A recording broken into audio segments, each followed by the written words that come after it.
beautiful people. We are here in the press box at House Park, where we're finally, Jeff, getting able to see some football. As always, this is the guy, the man, the myth, the legend, Jeff Jones. Johan Castro's back in the studio doing his thing, and then Jake Sykes down low, making sure everything looks picture perfect. But Jeff, man, it's great to see players on the field after this hour-long rain-lightning delay. Yeah, lightning was in the area. We were delayed for a while, and it looks like we're doing the national anthem right now, so we'll send you down there, take a look and a listen.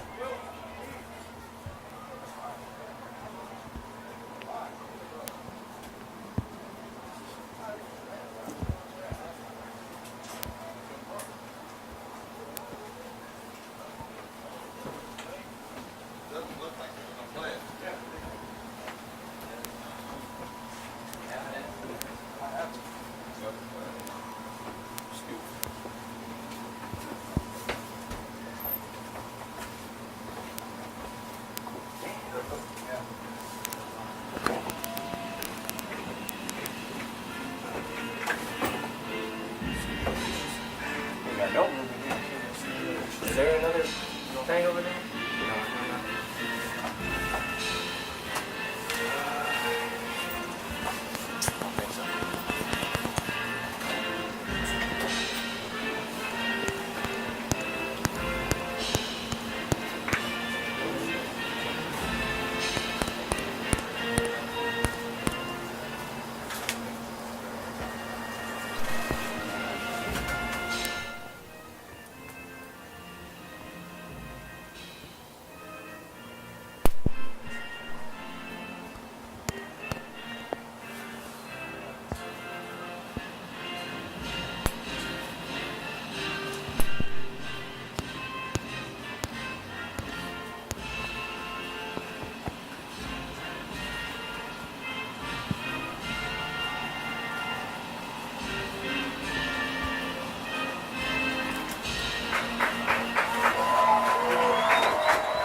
I don't think so. It's alright. I don't think it's gonna fit anything.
We already having issues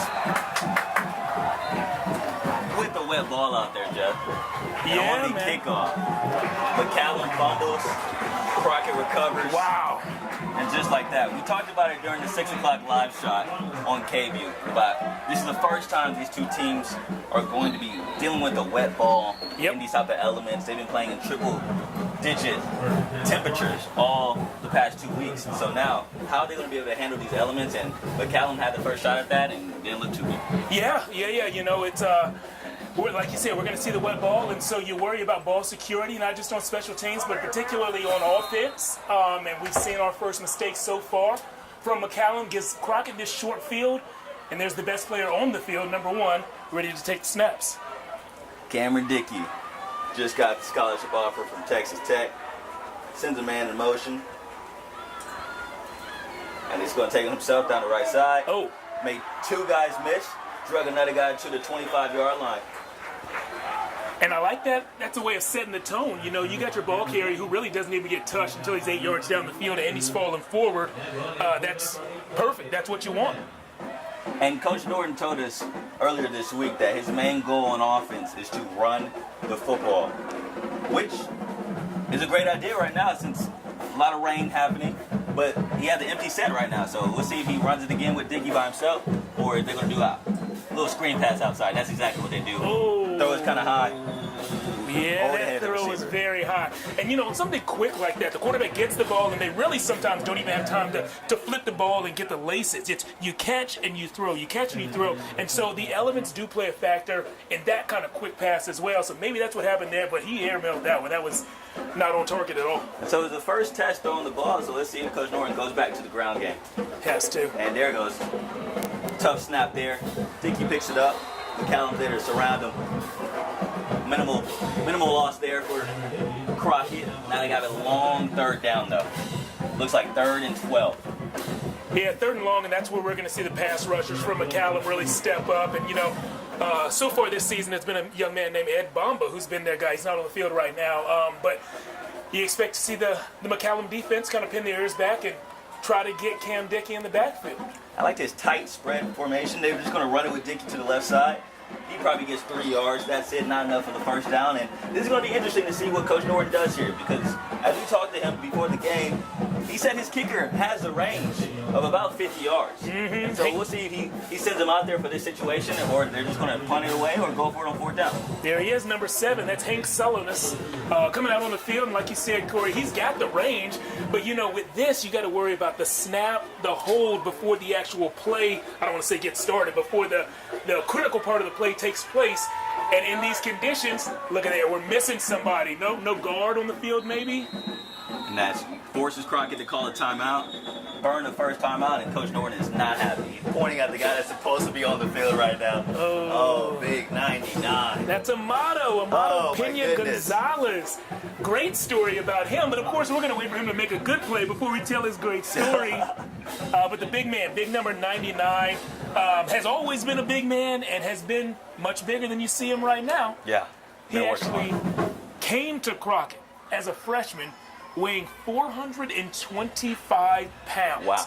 Dedicated himself between his freshman and sophomore year to shedding some of that excess weight. Coach told us, Coach Norton, the head coach there at Crockett, told us that he was unable to really go through practice when he was weighing, of course, 425 pounds. His practice would just be getting down in the stands and taking about 3 steps off the snap. He's dropped 120 pounds in his high school career, and now he's out here contributing in a big way to a good playoff team. And Coach said because he lost all that weight, he has all the respect from all his teammates. Well, let's look at this kid from Hank. Now for Crockett. So Crockett takes advantage of the early turnover from McCallum on the opening kickoff, gets on the board first as Hank Sullivan shows off that leg that Coach Norton told us about earlier this week. Also got to give a shout out to Aiden Lantron and Jacob Reed. That's the deep snapper and the holder. In these conditions, those jobs are crucial, and points are at a premium right now. We're going to see more turnovers in this game. These conditions are really going to complicate things a lot. So having a good snap and a good hold this early into a game that's been delayed when your rhythm's off already, you can't overlook that. And so, Jeff, when you have an early turnover like that, I know you have a lot of high spirits going into this game. Kickoff happened, initial turnover, other team scores. What are you thinking that the coach is telling on the other side of McCallum? We got our mistake out of the way. Time to calm down a little bit. We have plenty of time to rest up. I understand why the mistake happened, but that's over with. We're going to get the ball here. We're going to drive down the field on the ground and match those points, maybe even take the lead. Hold the ball with 2 hands, huh? High and tight like Tiki Barber back in the day. All right, here we go. Crockett's rocking the all-black unis. I mess with those. All white with a little blue trim for McCallum. And another onside kick bounces off of hands, and McCallum looks like they recovered. We'll see what the initial ruling is. And they point towards McCallum. Yeah, as they should. When you don't know, just point your way. Try to convince someone. Miles Chilton there at the bottom of the pile coming up with that one. Miles playing DB, and he's one of the backup quarterbacks on this team. So he's used to being in high-pressure situations and to securing footballs.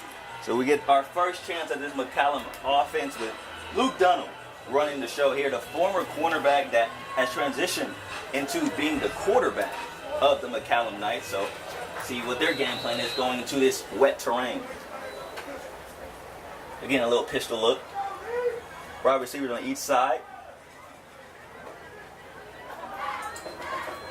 Dunham takes the snap, hands it off. Mitchell Butler, he gets a couple yards there, but not a lot. Now, Mitchell is a guy who we saw in the Taco Shack Bowl. That was the first Thursday of the season when we were back here at House Park. And he's productive. He just finds a way to churn out yards. And so those 3-4 yard gains, especially on 1st and 10, they're going to take those. You know, you're not too far behind the sticks right now. You're starting 2nd down in a pretty good spot. And Jeff, you want to be able to keep the sticks on your side. You never want to be in 3rd and long, especially this type of weather where you have to throw the ball. Dunham takes the snap himself, takes down left side, breaks a couple tackles, stays on his feet, then gets knocked out of bounds by the other quarterback. Yep. Cameron Dickey. Look, QB on QB violence right there. Y'all gotta be nice to each other, all right? Y'all know how it is to play that position.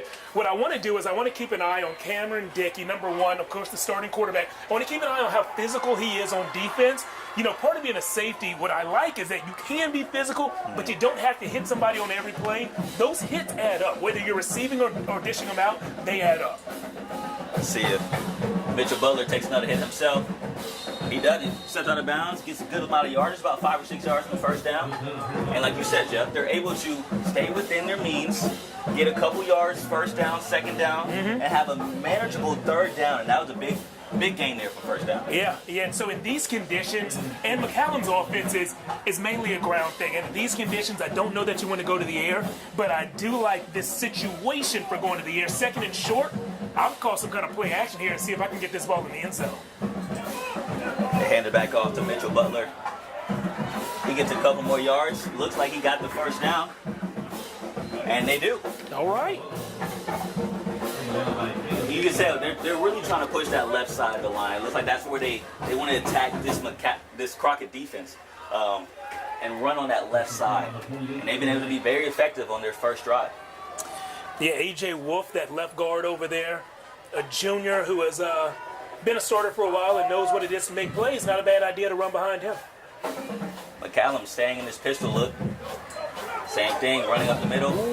But this time, gets snuffed out by that Crockett defense. That is a play made. Cedric Salazar, a junior linebacker, shooting the gap right there. What I love to see, Corey, is a linebacker who can read and react quickly. You know, if you see it's a run and you know exactly where it's going, there's no need to keep popping your feet. Definitely no need to run backwards. Run forward, add a sprint. You see a gap, shoot it, and make a play. Preferably on their side of the line of scrimmage. I don't know if y'all know what I'm talking about, but Cedric sure does. Empty set for the 1st time here from McCallum. Let's see what they do with it. Roll out to the right for Dunham. Wow. And he's moving. He's trying to find somebody open. And it looks like the ball got tipped when he threw it, or it slipped out of his hands, one or the other. You know, he was indecisive.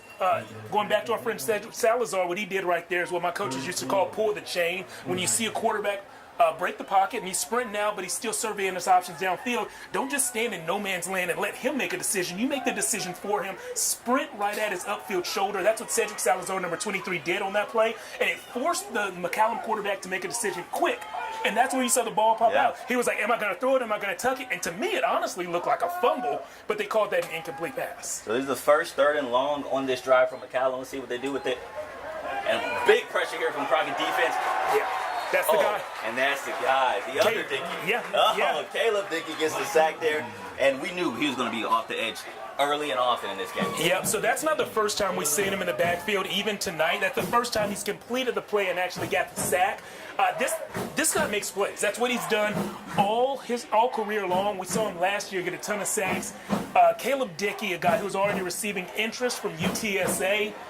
His height isn't really what colleges look for a hand-in-the-dirt edge rusher off the defensive end position, but he's productive. A lot of speed, and you saw that on that play. Yeah. 4th down, and McCallum may have got Crockett off sides there. We'll see what the refs call.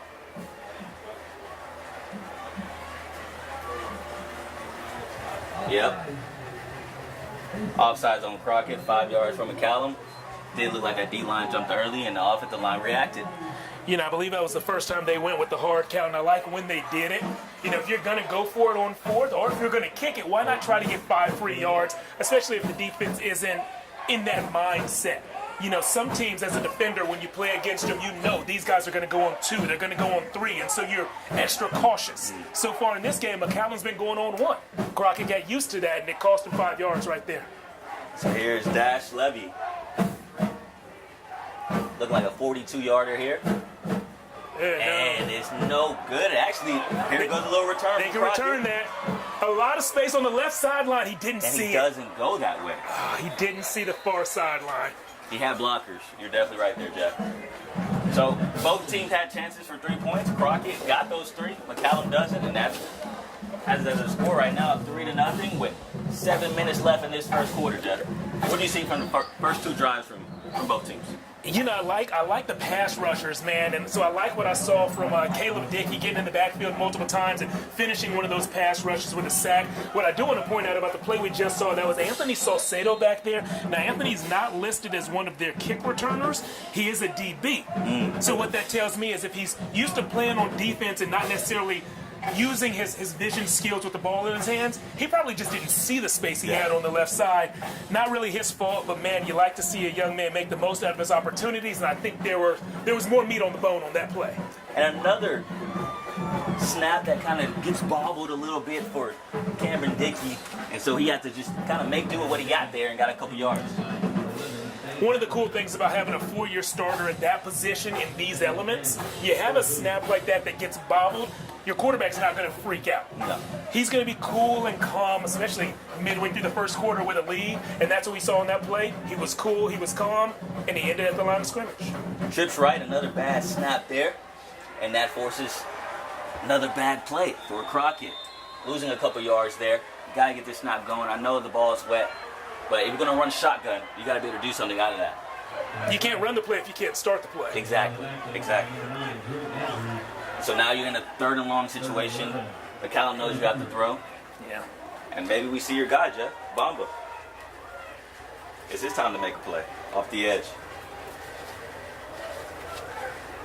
You know who we did see make a play just there was one of the Andrews twins. McCallum has 2 Andrews twins on the. And another bad snap over the head of Dickey. Now he has to make some shape. He's looking, smart play. Throw it towards the receiver. Still out of bounds. Incomplete. But Jeff, like you mentioned earlier, you having an experienced quarterback like that, it's going to help out in situations where it seems kind of frantic, but he stayed calm under pressure, got the ball out, not a big loss, and you just punt the ball away. Yeah. Live to fight another day. You know, that could have been a really bad play. Could have been 7 points on the board for the Knights, honestly, but you find a way to make it work, live to fight another down. Hopefully you flip the field here if you're Crockett and get your defense out there. And Jeff, you talked about having an experienced guy back there when it comes to the quarterback position, but Coach also told us earlier in the week that that's why he likes having Cameron at punter too, in case something happens, and so you have an athlete back there. Yeah. You know, the same snap that we saw on 3rd down is something that we've seen other punters have to deal with here in Central Texas in high school football. And so if you have to deal with something like that, you don't want a special teams guy making those decisions, a guy who touches the ball maybe 4 or 5 times in a good game. No, you want your leader, your senior, your quarterback out there determining what happens when things get hairy. And have a solid punt. Got it all the way down to McCallum's 38-yard line. So this is their second time coming out here after fumbling the opening kickoff, but they drove down the field in their last drive but wasn't able to capitalize. Missed about a 42-yard field goal. So we see Dunham and the boys back in action, and they start off again in that pistol. A lot of guys packed in on the left there. side. And that's where they go, but it gets snuffed out by you-know-who. Caleb Dickey back there. But then his brothers came and helped them out. Literal and figurative brothers on that play helping him out. But they're really trying to go on that left side. I wonder if that's something that they game planned for. I'm sure they did. Hey, shout out to the PA announcer in here who just said he was taken down by pride of Cougars. Love that. Love that. So you can tell both squads want to run the ball, of course, because of these elements, but that's also their identity as well. Exactly. So this plays into their hands. It's not like we're watching a team that passes it 50 times a game, had to shift their strategy drastically. Both of these teams wanted to keep it on the ground, and that's what they're doing. Here goes Mitchell Butler again. Got 3 or 4 yards on the play. Looking at a long 3rd down again, though. So that's something I was waiting for. Okay, we had Caleb Dickey, who was on the top of your screen, wearing number 33. He's been beating his man off the line with a swim move, going outside every single snap, it seems like. So in my mind, I'm thinking, McCallum's coaches see this. When are they going to run right at him and let the swim move take himself out of the play? That's what they did. That play got blown up from the inside, so it didn't really work how I think they planned for it to work or how I expected it to work. But it's a good theory, and it's good to see that the Knights coaches see that. Here we go, 3rd and long for McCallum, and they do a wheel route to Mitchell Butler. Catches it down the sideline. That's a big play. Out of the slot, Jeff, he ran that wheel route. Perfect play call from McCallum. Yeah. Caught the defense in cover 2, and there's a natural gap when you run cover 2 between the corner and the safety. That gap was extended for one reason or another. I'm not sure if the corner was playing too shallow, if the safety was a step slow getting over, but that gap was much wider than it should be. It made for an easy throw and an easy catch. Trips left for McCallum, empty set, but they're going to run it with Dunham. A lot of blockers in front of him. He makes one cut, carrying guys down to the 15, all the way down to about the 13-yard line. Big plays here from McCallum on their second drive. Love it, love it. He saw the gap there, and he sprinted through, and you know who else sprinted through it was his junior left guard, A.J. Wolf. It was like his personal security detail going down the field. Now, security kind of failed a little bit there. Didn't keep his quarterback as clean as he could have, but that's an issue that you don't really worry about when it takes place 20 yards past the line of scrimmage. Yeah, that first down was big for them, and now Mitchell Butler again attacks that left side. Not much there, but at least positive yards.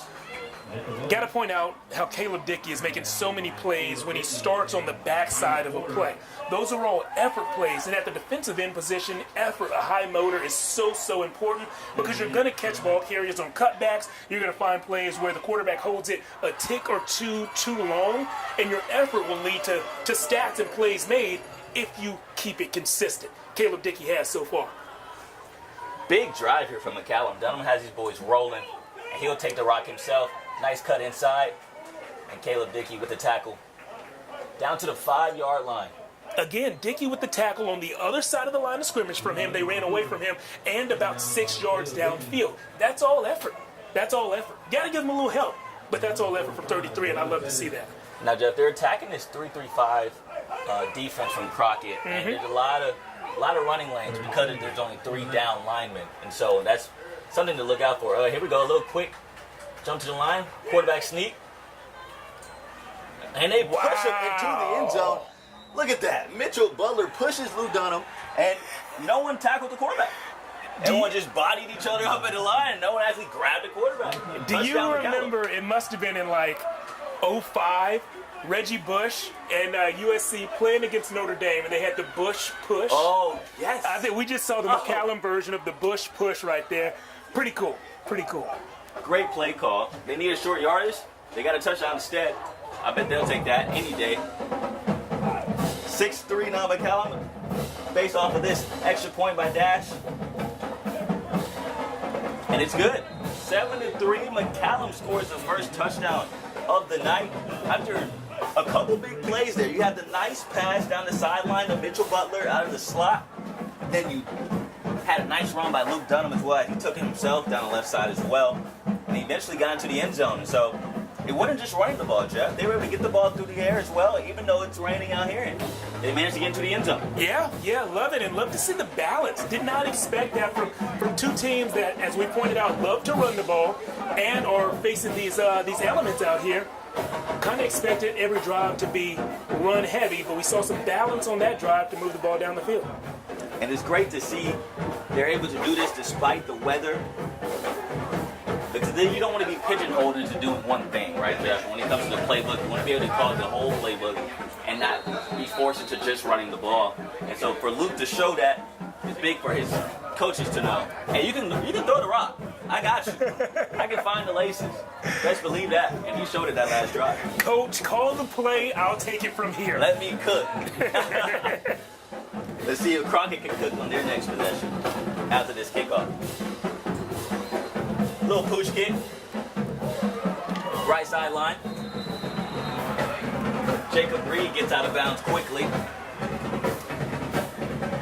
And nice form tackle on the sideline there by Cooper Hensley, a young man, sophomore on this team. One of the few sophomores, one of 3 sophomores on the McCallum varsity squad. Nice tackle on the sideline. May have been out of bounds a little bit, so maybe a little late. You gotta chat to him. And Cooper, make sure you're not getting a 15-yard penalty, but do it just like that on the other side of the white line. So how will Cameron Dickey and the Cougars respond first down on the 36-yard line? McCallum was able to show that they can throw the ball. We still haven't been able to see if Crockett can throw it.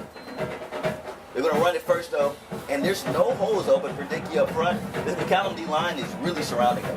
Yeah, and I love the celebration, man. Nothing gets me hyped up like a good defensive play than a guy who wants to turn around and celebrate with his teammates. So I love every part of that. 51 for McCallum. Isaiah Panagua. Very nice play on the other side of the line of scrimmage. And Tony Andrews is right there to celebrate with him. All right. Love that. Here we go. Empty set. 3 to his right. 3 to his left.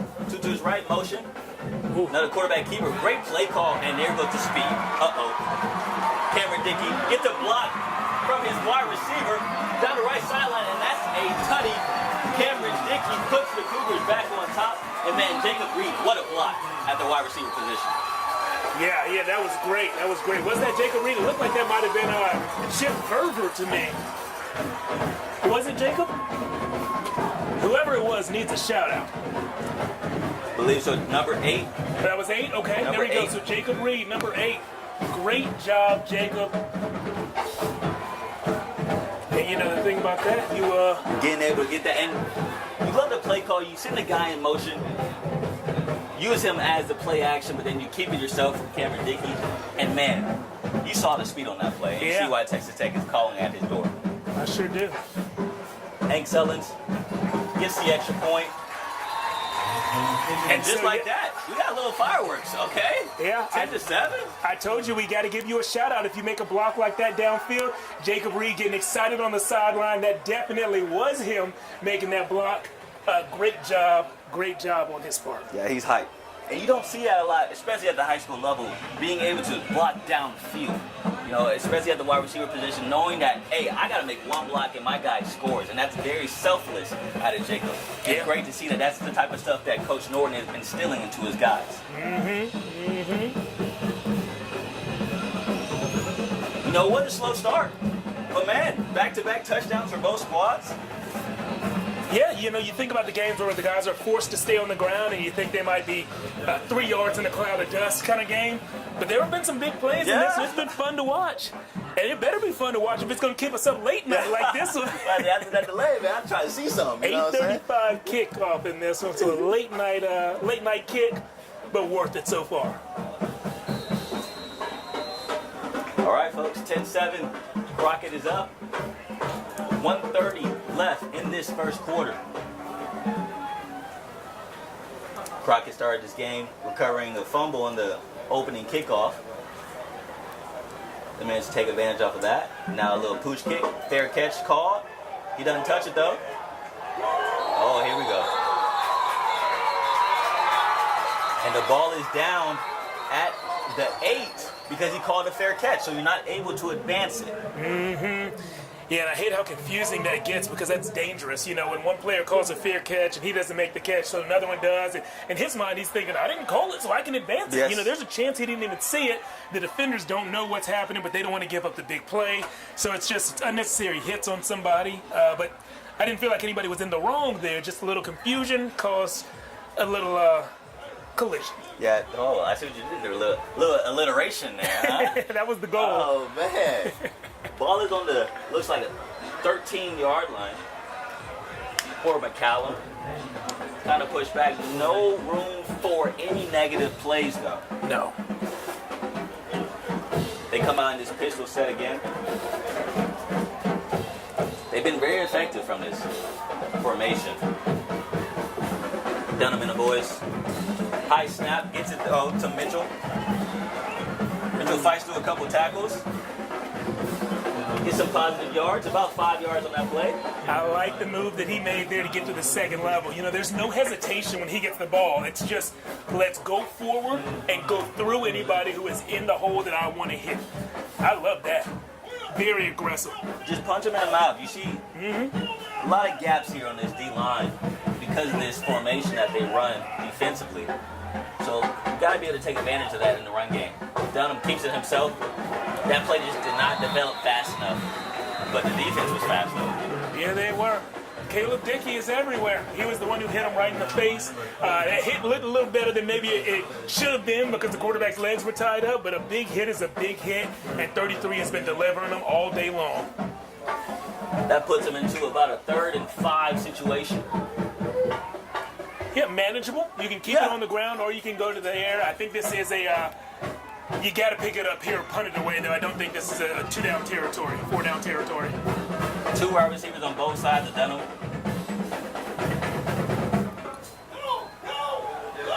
Throws it out right. Almost an interception there.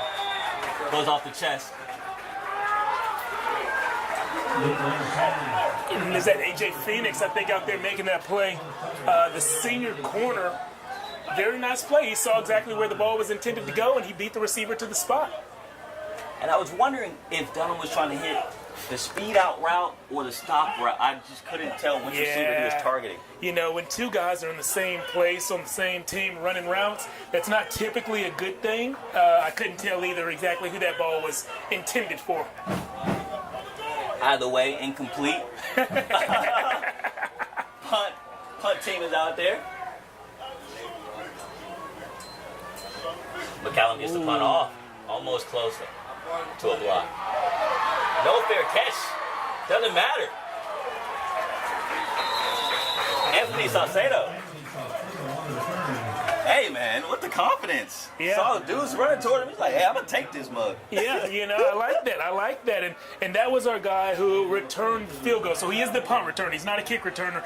So in theory, he should have that vision. He should have seen that left sideline open. I know I got to let that go. You know, they ended up scoring on that drive 7 points to 7 points. I just like to see my defensive guys in the end zone every time they can get there. I feel that. Especially because you're not there often. I understand. Yeah. All right, here we go. Crockett gets the stop on McCallum. Let's see if they can increase their lead. Spread formation. 2 wide receivers on both sides for Dickey. Send the guy in motion.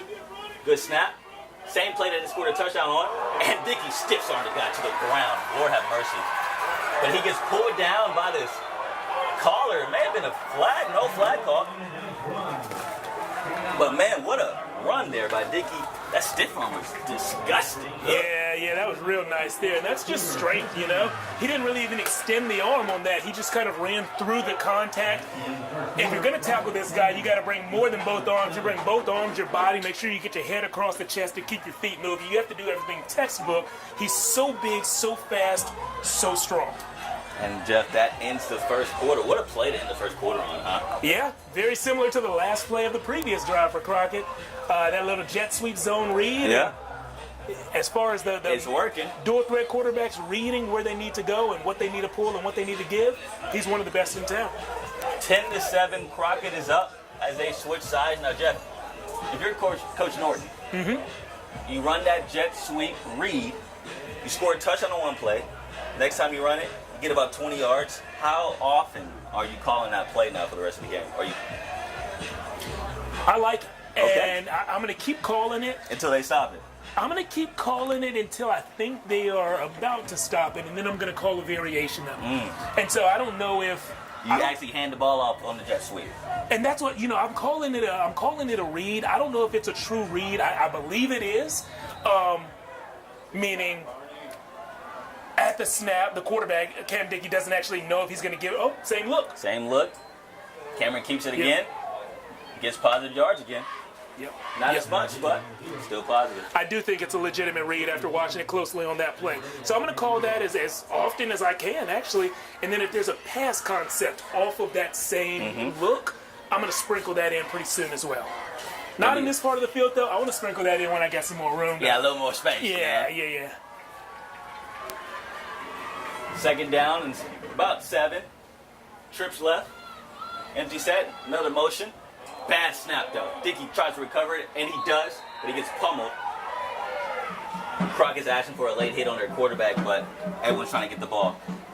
And I'll tell you the truth, late hits are never a good thing, but Calvin Cathy, what he did there, just making sure the quarterback knows I'm in your vicinity and this is what I feel like.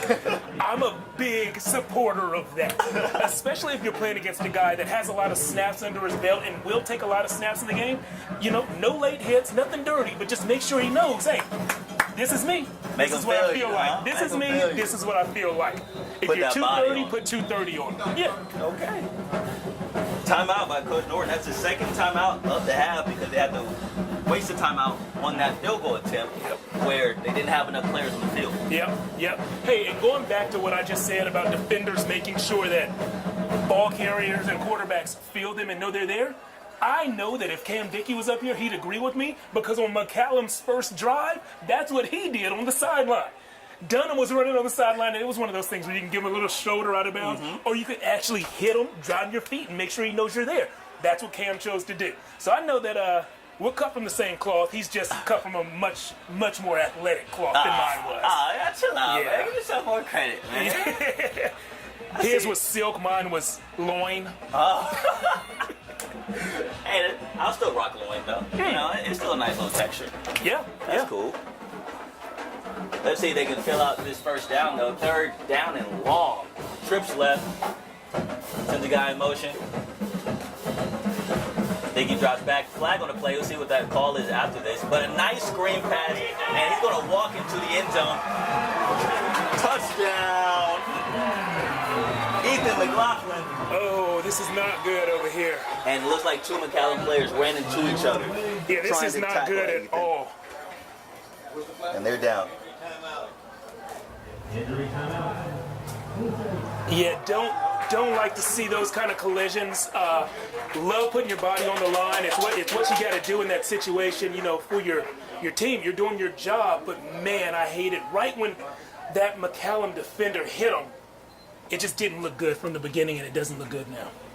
And like you said, right when the play ended, McCallum's defenders immediately looked over to the sideline and started calling over the trainers to come onto the field. So they saw on the field immediately that something was wrong. Yeah, and so there were two guys who were down, but the one who's closest to us, whose feet you can kind of see there, as the trainers attend to, is upper body. I don't want to say exactly where I think, but upper body, that's the one who I'm more concerned about. Yeah, the other young man is walking off the field right now, and we hope that, both of them are very healthy. And that's Finn Corrigan, the cornerback, walking off the field right now.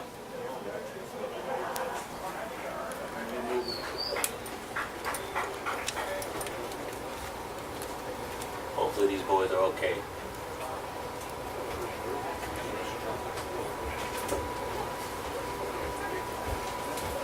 There goes Finn walking under his own power. You'd like to see that. We're going to do the concussion test. See if he can follow the fingers. And if you're able to hear claps, the other young man is up too. Trying to get a number there. Looks like number 6 to me. So we're looking at Yoshi Gonzalez.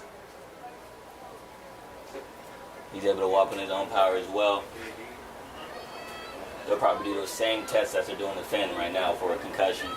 Yeah, the way he fell, though, the way Yoshi fell, that one scared me a good bit. So I'm really glad to see him up this quickly, see him walking off like that by himself. I didn't like the look of that at all.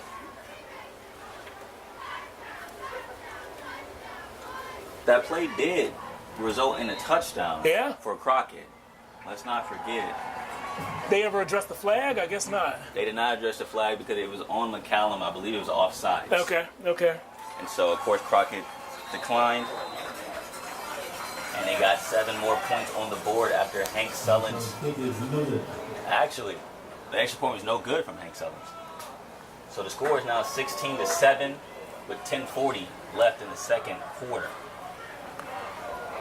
But Jeff, that is exactly what you mentioned on that drive. They brought a man in motion, and instead of running the ball, they did a screen pass, and it was wide open. Yeah. So similar concept. You know, you see somebody in motion, they snapped it at a different time than they had with those jet sweep zone reads that we were seeing. But yeah, similar concept. And, you know, the McCallum defense had been putting so much effort into penetration.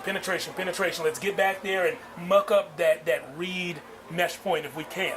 And so if that's what's in their mind, like let's get back there in a hurry, mess things up in a hurry, and make a play in the backfield, well, that plays perfectly into the hands of a screen pass for an offense. Yes. So yeah, great sequencing on that drive by the offensive coordinator. Great play call at the perfect time. And I was going to say, the setup was as important as the call itself. You run the ball, and trust that you're building up to something great. Yeah. And that's how they got that touchdown. That's exactly what they did. Crockett's ready to kick off. Let's see how McCallum responds now. They gave up 2 straight possessions for touchdowns for Crockett. McCallum needs to find a way to get on the scoreboard to keep his game. That's a live and there ball. We go, live Who ball. picked it up? Let's see what the officials say. Crockett's not celebrating, so it's not them. Okay. McCallum almost had another blunder on a kickoff.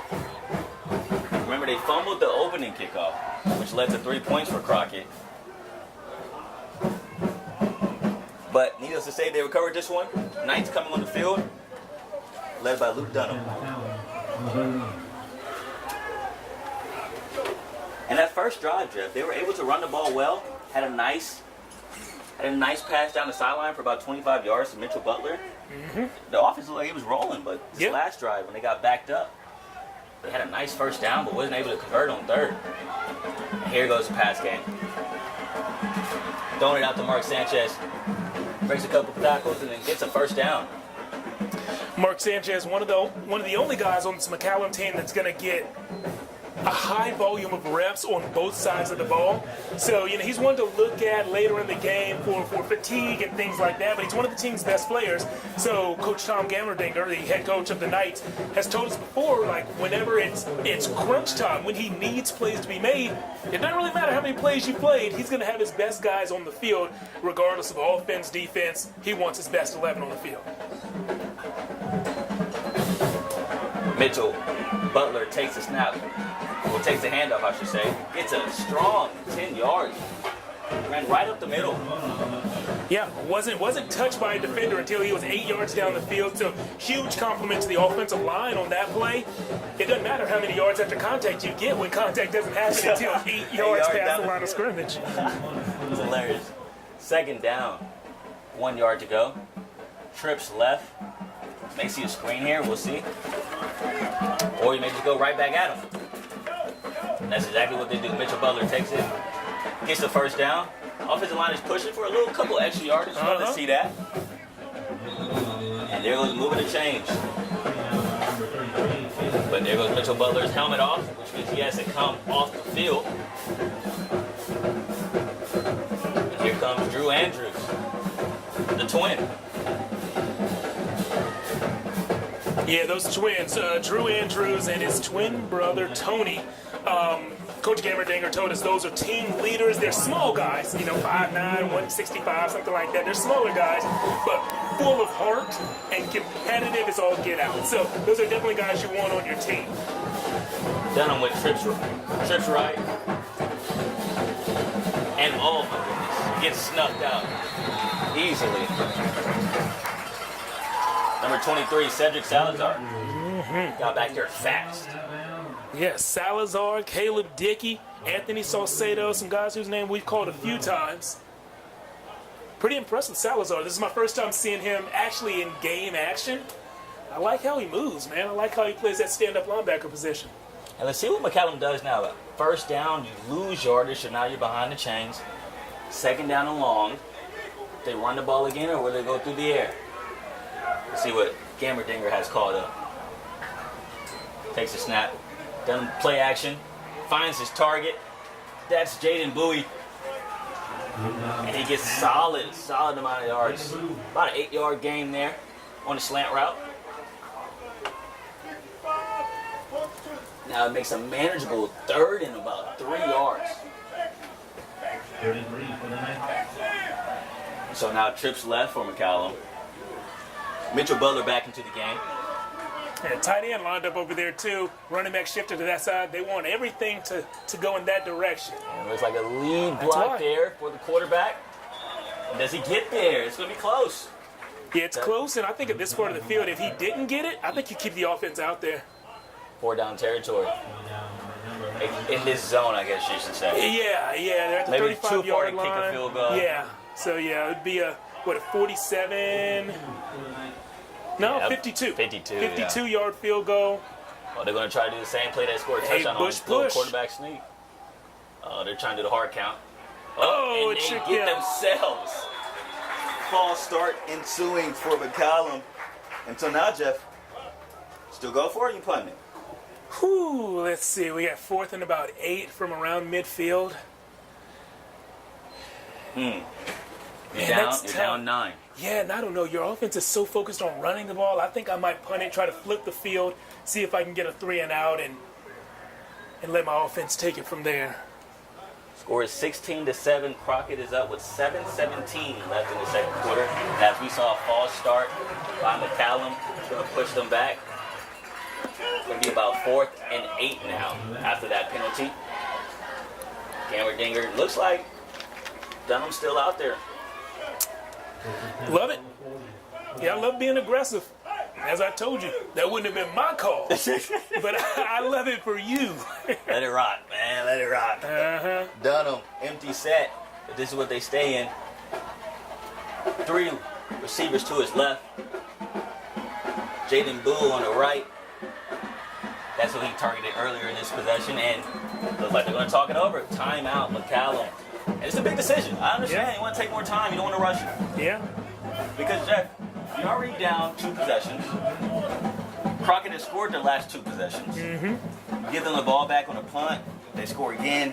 Now you're looking at about a 16-point deficit. Yeah, you heading to the definitely half. don't want that. You definitely don't want that. Heading into the half where you're going to come out of the half and have to kick the ball off. It feels like Crockett got the opening kick, but the ball wasn't kicked to them. They just recovered the fumble. So, yeah, you definitely don't want to go in down 3 scores.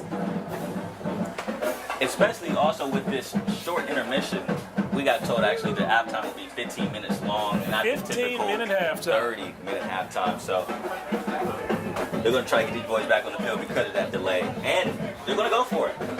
Empty set, trips left. We just heard the Crockett defensive coaches say they're throwing it to 12. Let's see if they're right about that. It looks like 12 may have false started, but no. And like you said, slant route, just like the route, and the flag comes out. Yeah. Pass interference. Yeah, you got turned there. Hey, you know the lesson on that play? Listen to your coaches. All right, listen to your coaches. They know what they're talking about. And that was the same play that McCallum ran on 2nd and long. They got those 8 yards.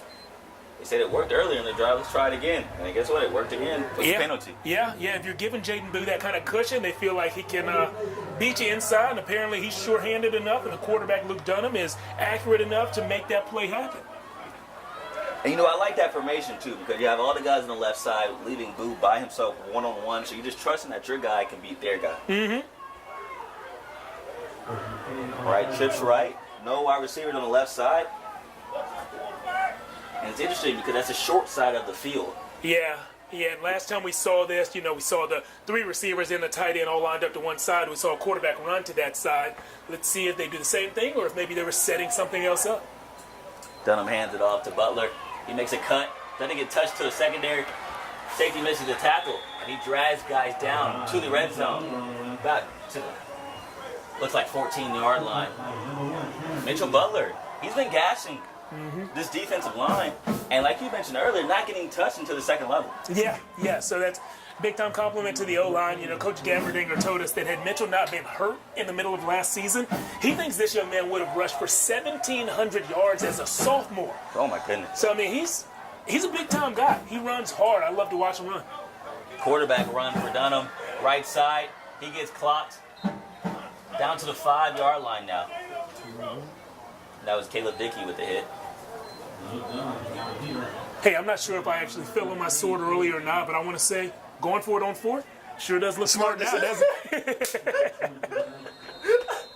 Yeah, I know, right? That's crazy. I didn't think about that, yeah. Definitely the right Worked call out. when you look back at it. Hey, and I guess that's why we're up here Yeah. and Gammerdinger down there. There we go. There we go. They have the right guys making the calls. If it helps out, though, I would have punted it too. Oh, yeah, that does help out. That does help out. I'm a safe guy, you know, conservative. You know. Yeah. Misery loves company. I'm feeling pretty miserable about my call right now, so thank you, Corey, for keeping me company. What are teammates for, right? Yeah. Timeout. Look like McCallum called the timeout.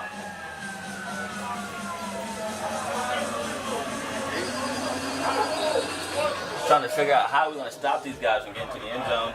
That's what Crockett's talking about. Mm-hmm. And they had him in perfect position. Third and long, then fourth down. Yep.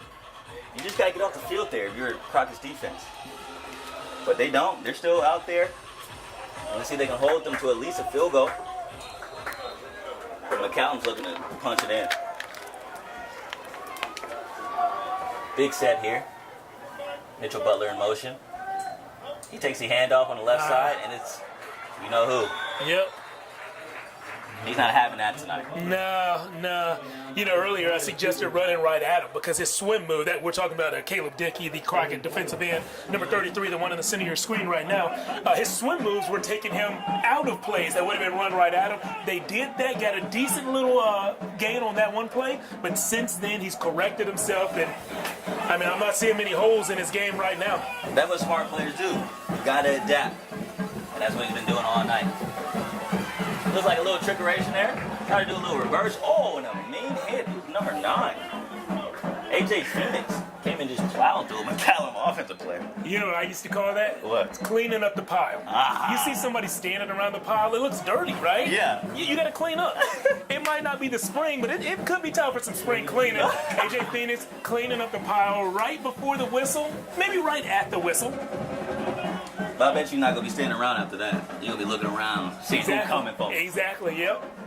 And if you're the guy who cleans up the pile, you know you can never, ever be the guy standing next to the pile because you have a long list of enemies who are going to be looking for you. Trying to get that lick back, for sure. All right, here we go. This nice little look. Mitchell Butler seems to be trying to take the snap at it. A little trickery, different formation. Want to call a timeout, figure it out.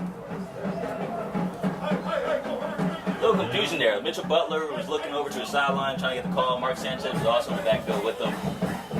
So, Gammerdinger calls the timeout to get his boys all on the same page. Yeah, and you know, that was a 4th down play, so you got to make sure that that one's exactly what you want to happen. 4th and 2, they're inside the red zone. You don't have to score here, just get those 2 yards. I think you have a quarterback who's so athletic. Luke Dunham, I'm not sure if we've touched on this, but actually played cornerback, played defensive back for his first 2 years as a Knight.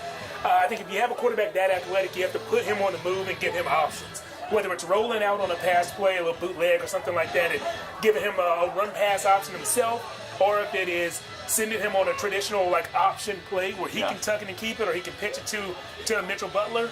But you have to have a play where there are options after the snap, and one of the options is your athletic quarterback proving how athletic he is. But that quarterback is actually out wide at wide receiver. Wow. And Mitchell Butler is the one The Wildcat taking the action. snap. Right next to him is Mark Sanchez on his left side. Probably going to be a QB power. Which technically a running back power, but that's what Mitchell Butler is.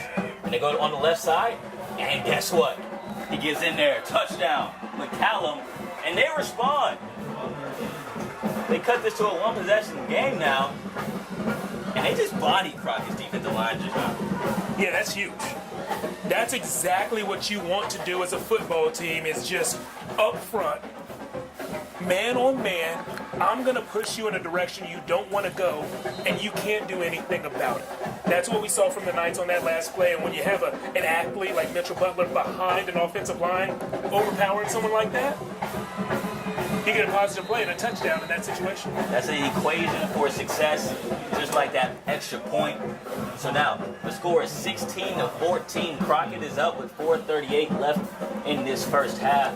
And that is exactly the drive that McCallum needed after Crockett scored on their last 2 possessions. And not only did McCallum score, but they had some adversity there.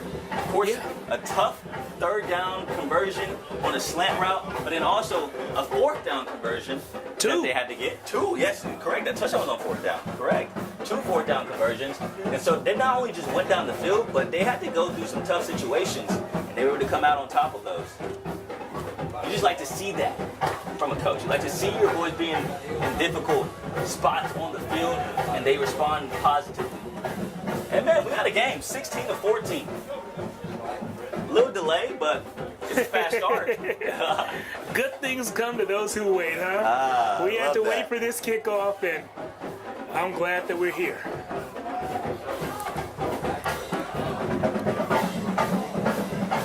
Like I mentioned earlier, though, Crockett scored in the last 2 drives. Let's see if McCallum can get a stop on defense so that can help out their offense that's been putting some points on the board. So they do a little pooch kick like they've been doing all night, and that's exactly what they do again. It may go out of bounds. No. Ball's live, gets on the ground. Heads up play there by Sept Garcia.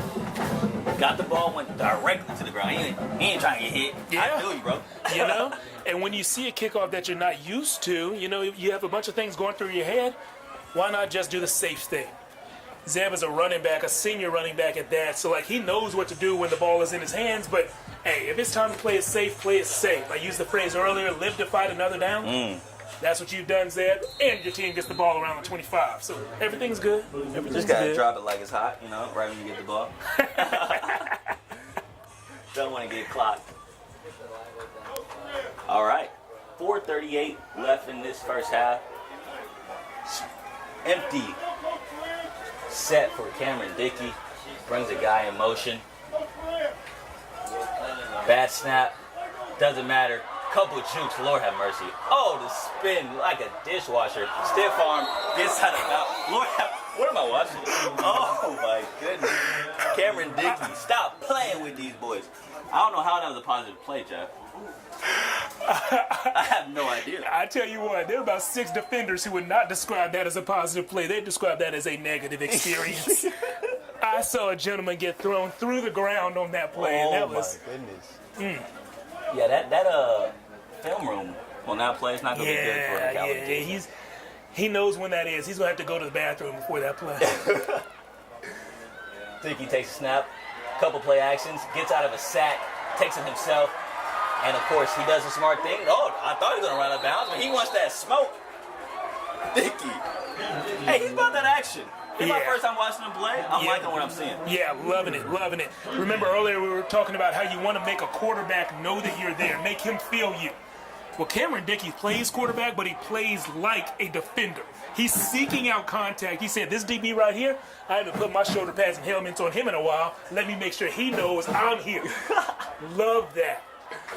Bring the physicality. Don't just receive it.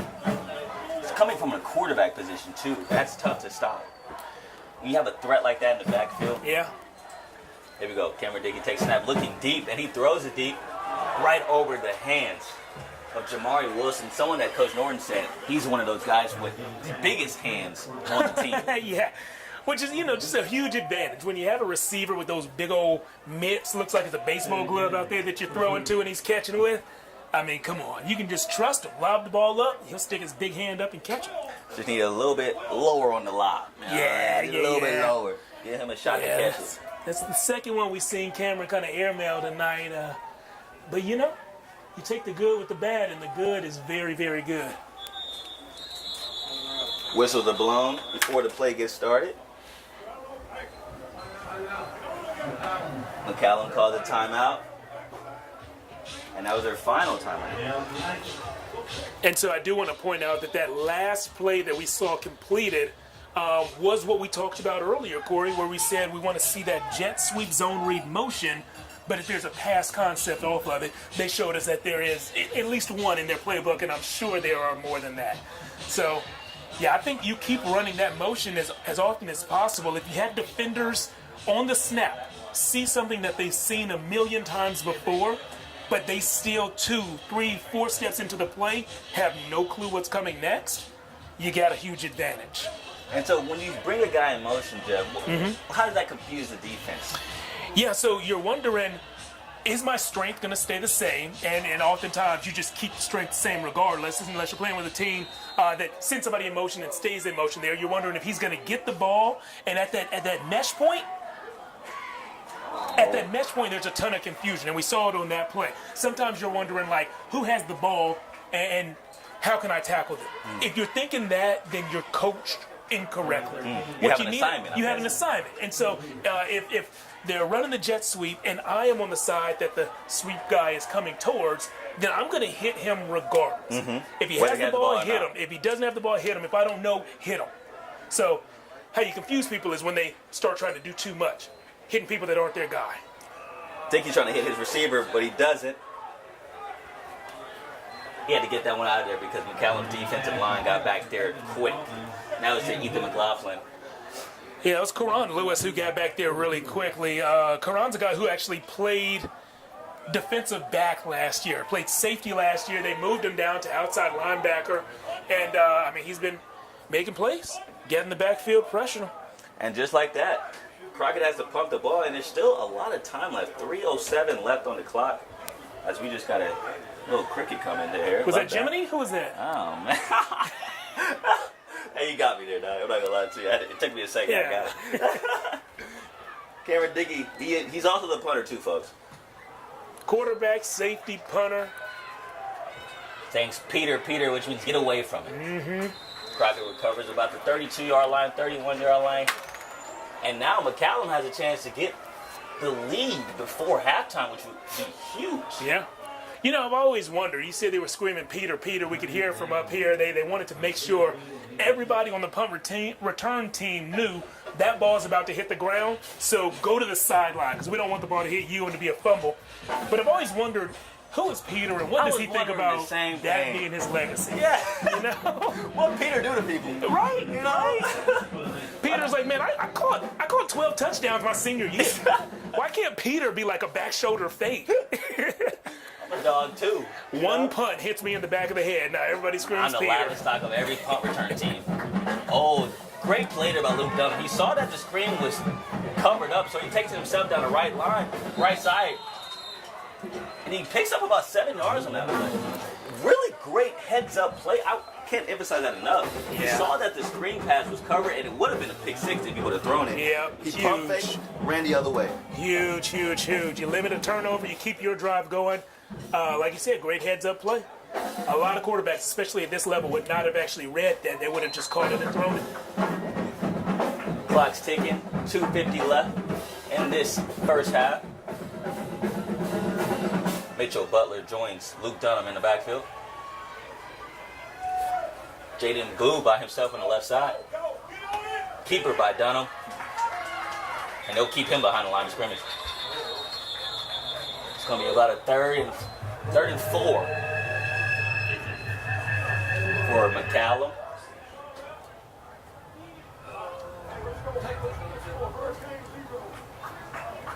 This will be a big stop for Crockett if they're able to get this ball back to their offense. Yeah, 3rd and 3 and a 2-point game. And at this side of this part of the field, like, this is important. And this is the look. Trips left. Okay. One-on-one with Jaden Boo. Let's see if they run this slant route. It's worked the past 2 times. We see the safety, Cam Dickey's. They did a little stop route. Go. Too much cushion on the corner. That's first down. Jeff, you're the cornerback. They only need 3 yards. Why are you 7 yards off of the receiver? You know, I don't know. You got to play the sticks. What I did notice, though, and I pointed out quickly right before the snap, was that the safety was up. The safety was playing at about 6 yards right there. So what that tells me is that corner was man on man. And so, you know, if you are a corner without a ton of speed, you might want that cushion. Yeah, if you don't have any safety help. So I think that might be what was going on there. Don't mean to call out that corner, okay? I don't know. He might have speed on the field. Rodolfo Guzman, the corner on that play. Mitchell Butler grabs it, but then it goes to the line of scrimmage, loses a couple yards on that swing pass. The clock is ticking. 1:48, 1:47 left in the first half. And you see they're hustling a little bit more now for the Knights. Trying to get the play in. Remember, McCallum has no more timeouts. 135, 134, 133. Got to snap it. Here we go.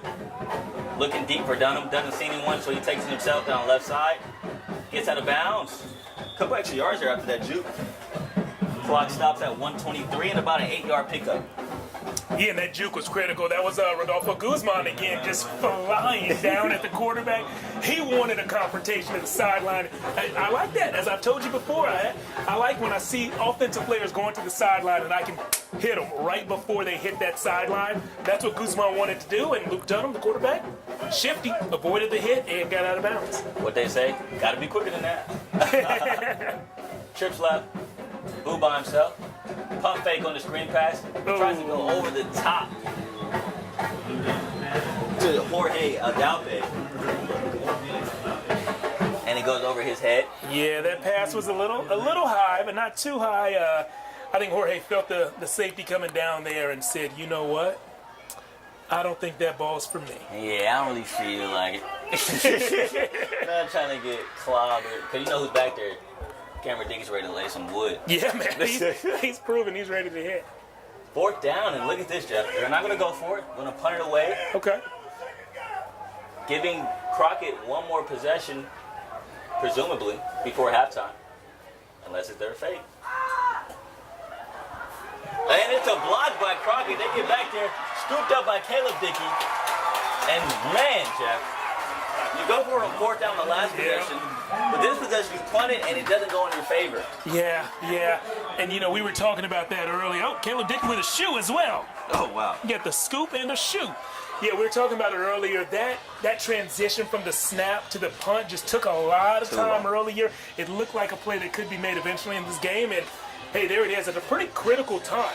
If Crockett's able to get into the end zone in this next minute and 44 seconds, that's how much we have left in the half, then they would go into the half with a 2-score lead. They'd be up probably 9 points if they kick the extra point, and they get the ball after the break. And that's the biggest thing, Jeff. Yep. They get the ball back first. Yep.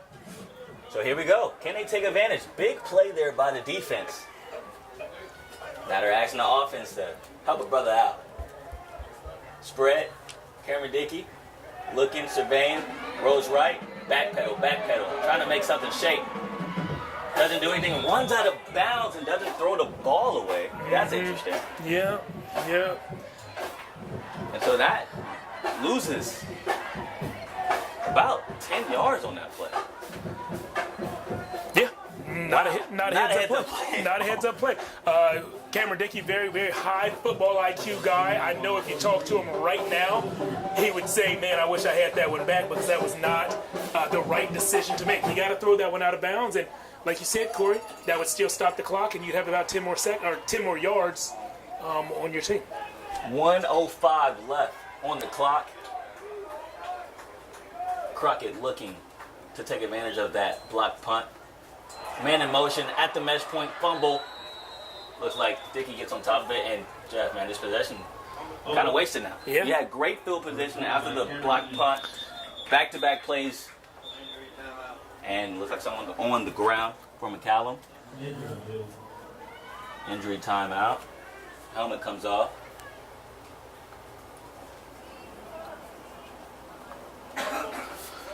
Yeah, you had field position, you had momentum, everything was going in your favor, and this drive is just not what you wanted. Yeah, with that initial play, losing 10 yards, we didn't have to, and then you fumble the handoff. Now you're in a situation, you may just want to get out of this possession, punt the ball away. Don't want anything else negative happening before halftime. Yeah, what are we, 3rd and 27 here? So, yeah, I think another screen play. But then again, you don't want a screen to be incomplete and leave all the time on the clock before you punt. So maybe just hand the ball off. It could be. McCallum has no more timeouts, so they can't stop the clock. Mm-hmm. Dickey's asking what's the play call. He gets it, trips left. Man in motion. They're going to pass it. Screen. Like you said, screen, miscommunication. Yeah, and just like we said as well, it's incomplete, so the clock stops. About 50 seconds. McCallum will get the ball back. No timeouts. This offense isn't necessarily built for that, but you know every offense has a 2-minute system in place. Yes. Does McCallum have a 45-second system that they can turn to? We'll find out very soon. Just an unfortunate possession there from Crockett. All the momentum was on their side just now with the block punt. Great field position. Honestly, also a couple yards, you're in field goal range. And they just weren't able to capitalize. So Dickey is probably going to punt here. That's exactly what he does. See if they can pin him deep. Great punt, though. Bounces in Crockett's direction that they like to see. And it's caught about the 10-yard line. Oh. 40 seconds left. McCallum's back on their own 10. Very long field to go in 40 seconds. And I would just go to half. But that's just me. We'll see what McCallum has drawn up. Jeff is fighting bugs out here. Man, it came at me. It came. Oh, man. Oh, man. Well, I see you bobbing weed, dog. Yeah, You learned from Mike Tyson? That's crazy. I don't know who Bobby is, but I almost knocked this thing's weave off. Yeah, we got a friend in the press All box. right. Love that. I don't know if he paid to be here. We got to check his ticket. I don't think he paid to be here. It was funny, Jeff. Last night during KVUE's 10 o'clock newscast, Yes, I'm familiar. there was a cricket in the studio. Really? And he was making sure we knew he was there during Hunter Williams' weather block. We keep that cricket there for reaction to my jokes, actually. And that's why he's there. Yep. Oh. Yep. You didn't tell me that when I was in training, bro. You should let me know. And just like that, McCallum runs the ball. Looks like they're trying to go to half. But if you're going to give me 10 yards, I'm going to take the 10 yards. Yeah, for sure. Mitchell Butler on that run. They got another run play by Mitchell Butler and all over his back. Ooh. But wasn't able to bring him down. It's Caleb Dickey. Strong run there by Butler. Clock's ticking 15, 14, 13, 12, 11. And no real hurriedness by McCallum. Actually, they're trying to get one more playoff. Why not? 3, 2, 1. They get the ball off, and it's a fumble snap. Thank God Yeah. Mitchell Butler was there. Oh, man. You got to keep playing. The guys stopped playing when they heard the horn. Oh, man. But the horn and the whistle are two different things. Yeah. Yeah, I don't know why rush that last play. You had to drive to 80 yards. Almost a horrible play. Yeah, For McCallum yeah. there. You know, when they did that, I said, why not? And we almost saw why not. You mishandle the snap, and Crockett only has to go 20 yards to score a defensive touchdown. So, yeah. Well, they got out of there unscathed. Halftime now, 16-14. Crockett is up, and like I mentioned earlier, it'll be a shortened halftime because of the lightning delay. So only 15 minutes on the clock for this halftime, and we'll be right back. In the meantime, chill down there with my boy Jake Sykes, and we'll be right back. That center ain't helping Crockett out at all.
Touchback.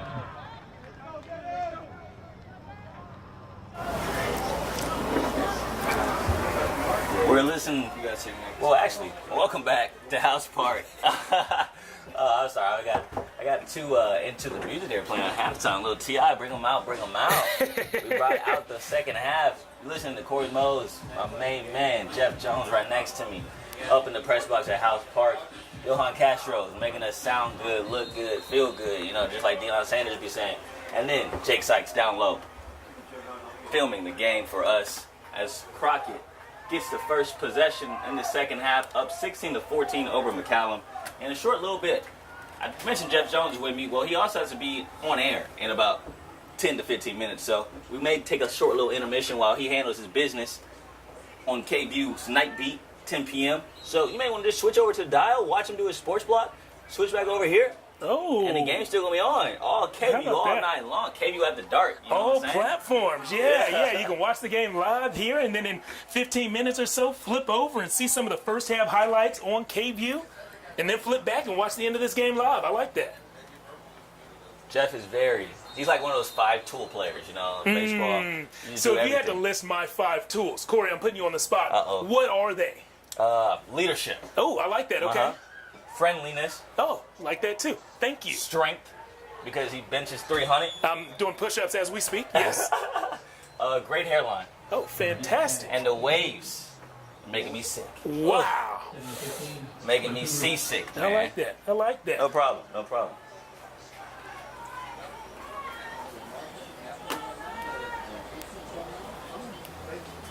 Crockett had a negative play on first down. Now they're looking at a tough 2nd and 15. Brings the guy in motion. They're doing the read like they scored on the first half, but this time it's a fumble by Cameron Dickey at the mesh point. And McCallum recovers. Not the first possession you want out of halftime for Crockett. And the last couple of times they've been running these zone reads off the jet sweep. The mesh points haven't been great when it comes to handing off the ball. And you saw at the end of the first half, they also fumbled on the second down play.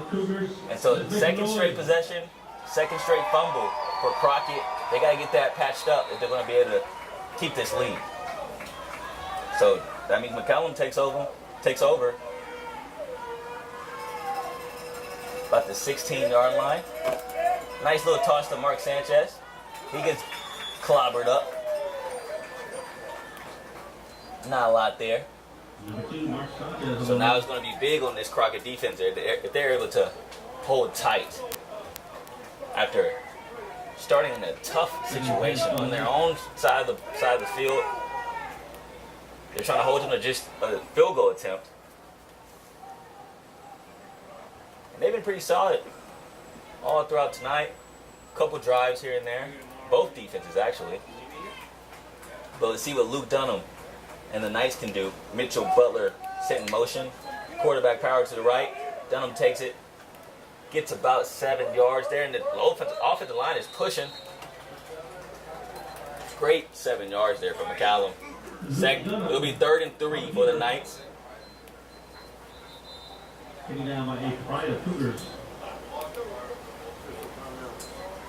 looks like an official's timeout. Don't know why. There's no injury.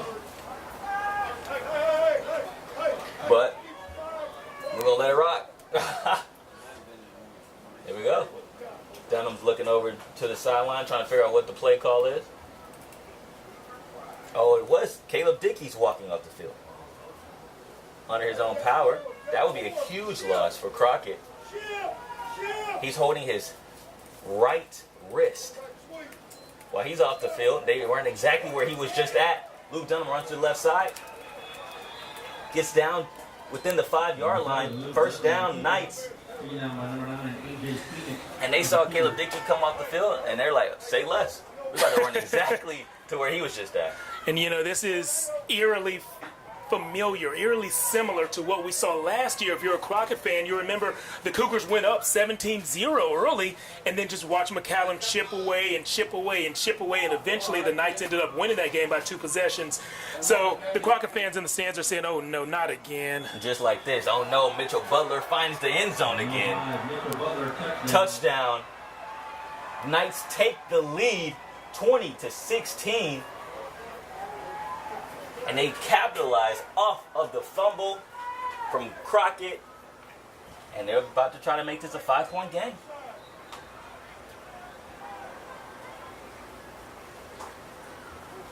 See how this extra point goes. And it's going to go through the upright. 21-16. McCallum is up. 10-11 left in the third quarter. And you gotta love how McCallum was able to capitalize after their defense does the work. Unlike Crockett in the end of the first half, they got the block punt, but their offense wasn't able to score. Unlike McCallum, they were able to score on their offensive possession after their defense stepped up.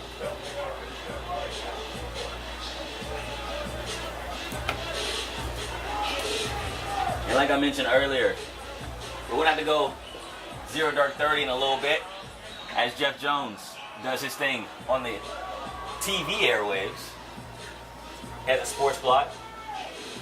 And man, I'll tell you what, you want to see this guy, what he's rocking right now? You can tell this dude lives.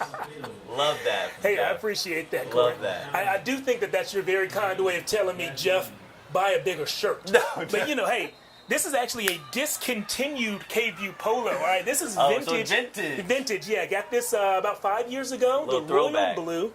I also have a navy and some kind of turquoise-looking kind of new thing. I mess with the turquoise. Yeah, it is kind of nice, isn't it? Finally, a real kickoff, and it looks like Crockett was not ready for that.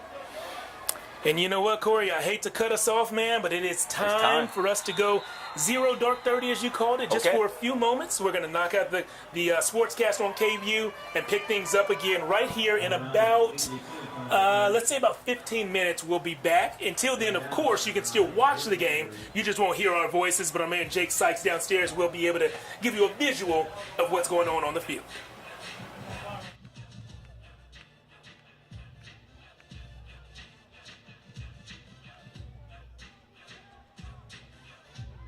First and 10 on the 7 for the Cougars.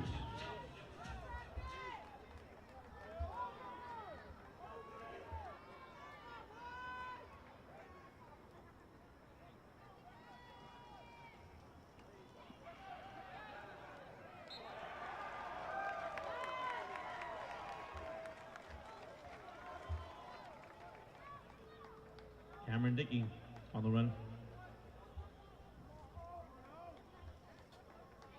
Taken down by number 17, Tony Andrews. 2nd and 9 for Crockett.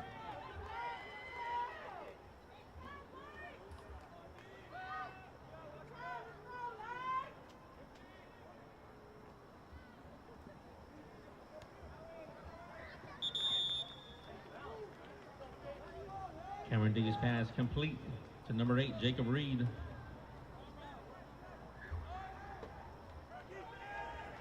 Third and 4 for the Cougars.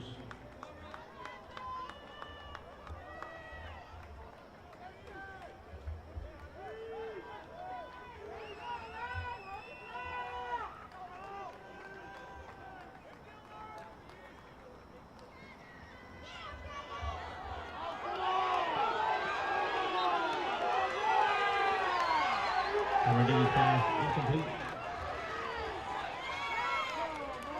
Intended for number 3.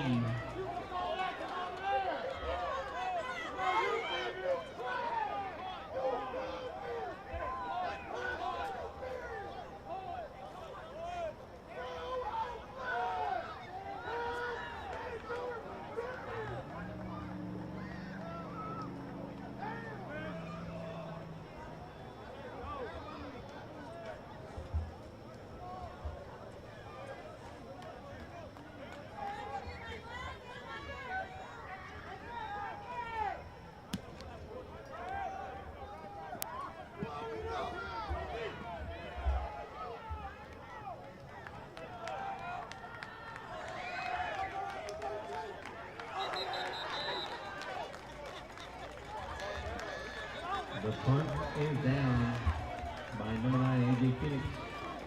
Cameron Diggy on a 57-yard punt.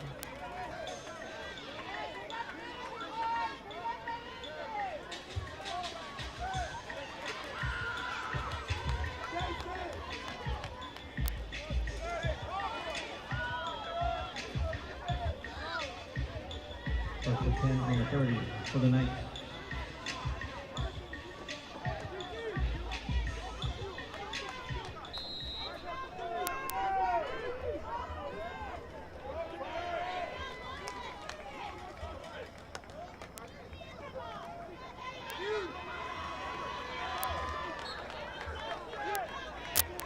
Mitchell Butler on the run, taken down by number 22, Fernando Cunez, and number 1, Cameron Dickey. 2nd and 5 for the Knights.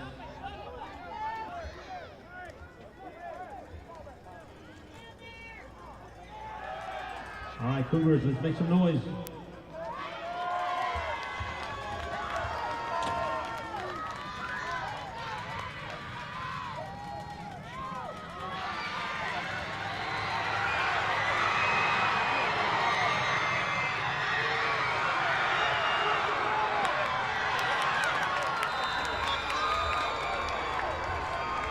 Mitchell Butler on a long run. Taken down and chased down by number 20, Rodolfo Guzman.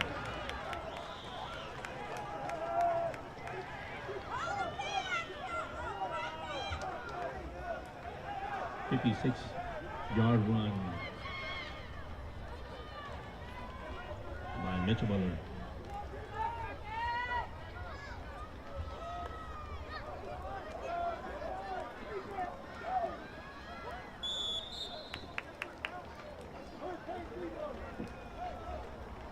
Luke Dunham on the run, taken down by number 20, Rodolfo Guzman.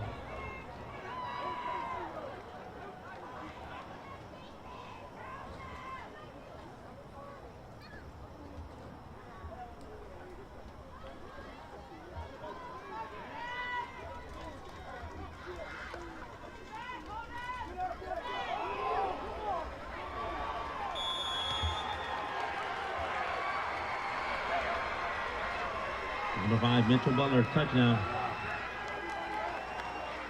Touchdown Knights.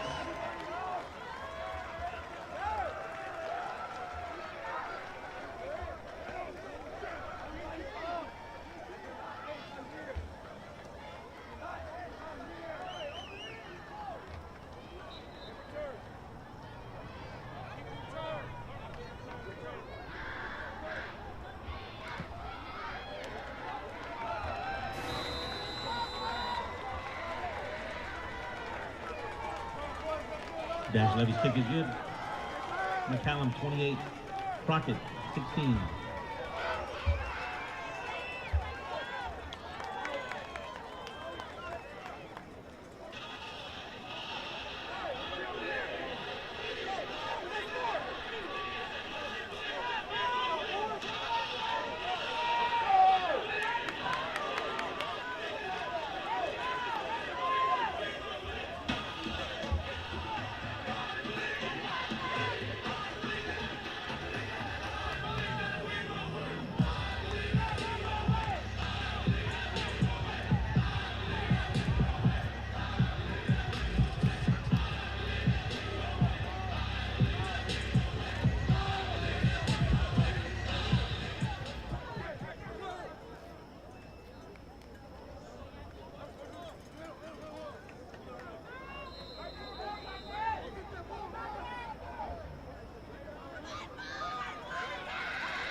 AJ Phoenix on the return, taking down by number 23, Joaquin Reynolds. Flag on the play, injured player on the field.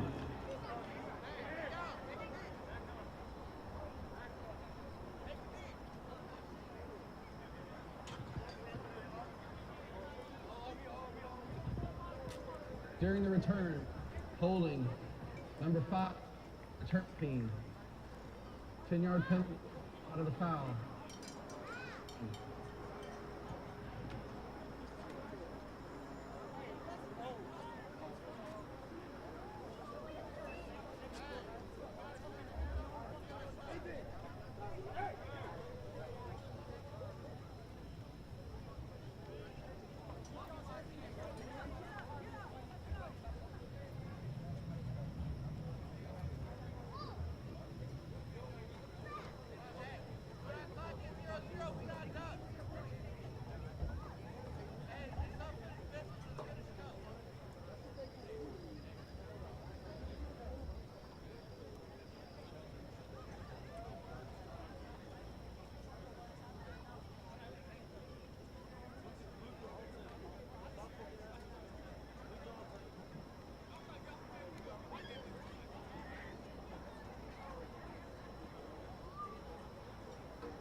Pass is incomplete.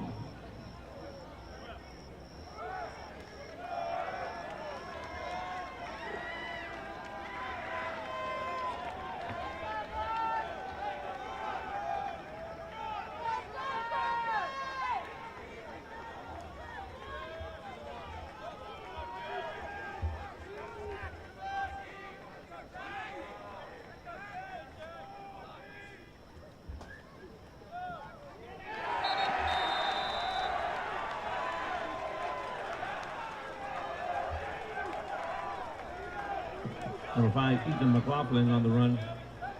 Taken down by number 33, Calvin Cappy.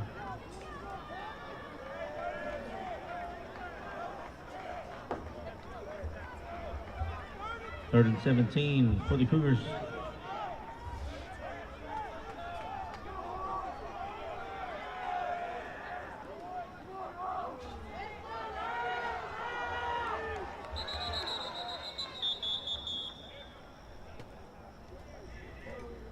Timeout, Crockett. Crockett, they're first.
Back to receive the punt, Mark Sanchez. Punting the ball, Cameron Dickey.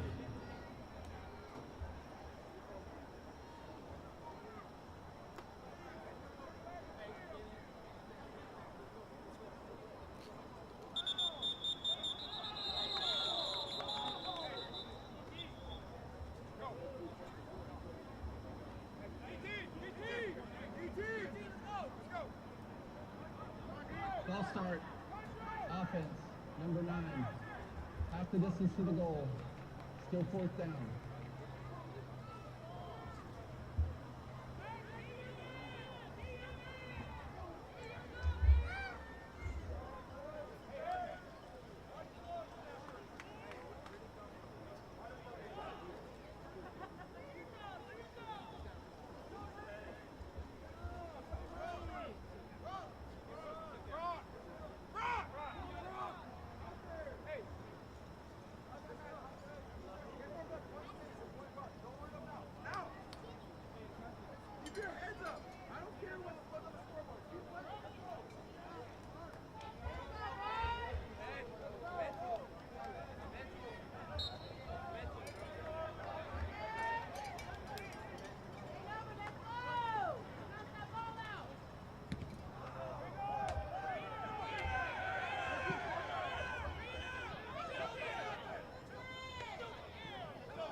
Fifty-yard punt by Cameron Dickey.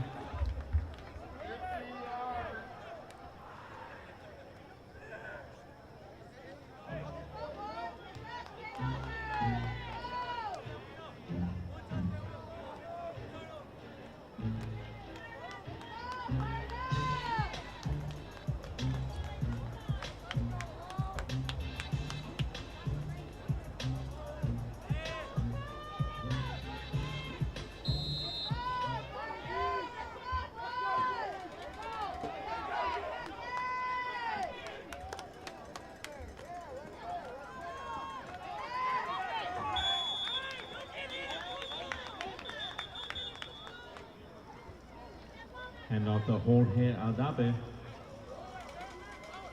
Taken down by a Cougar Pride. 2nd and 7 for the Knights.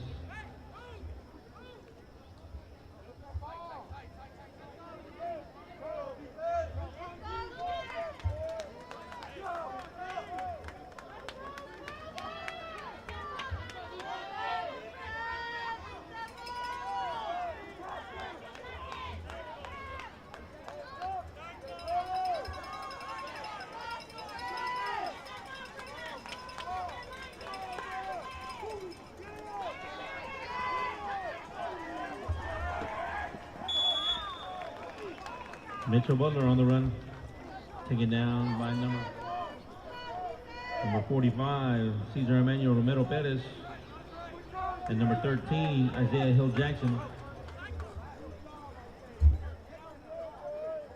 3rd and 1 for the Knights.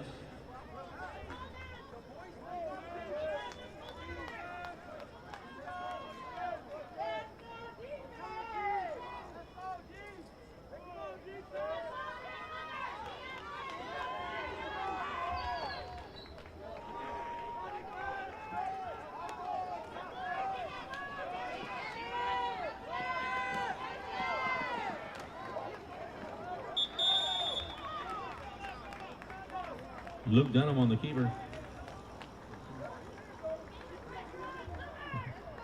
Taken down by a Cougar Pride. 1st and 10 for the Knights.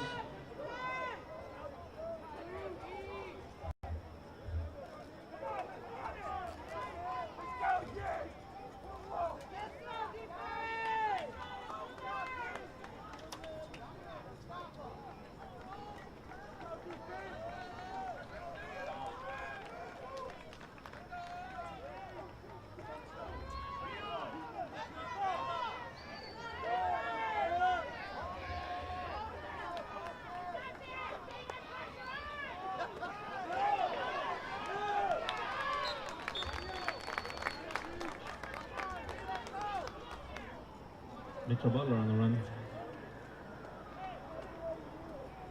Taken down by number 45, Cesar Emmanuel Romero Perez.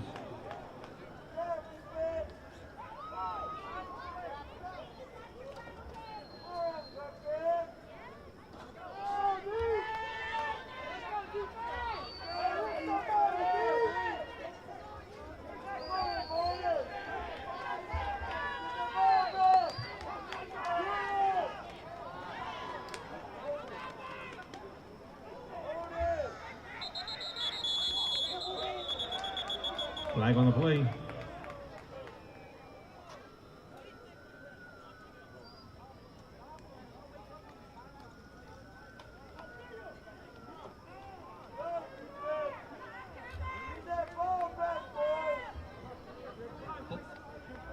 Offense, number 62. Penalty from the previous spot. Repeat second down.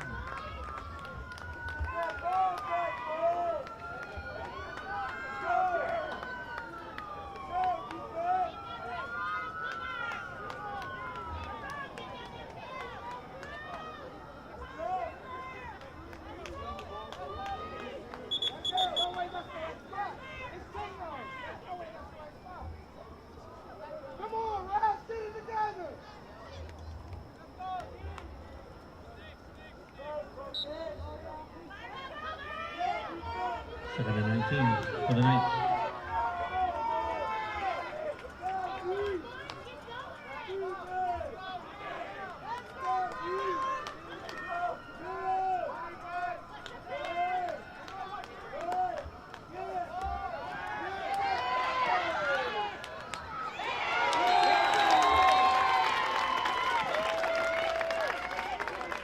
Luke Dunn pass complete to Jaden Boo.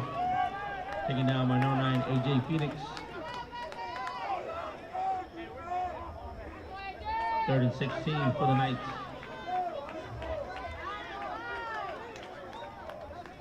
Come on, Cougars, let's make some noise.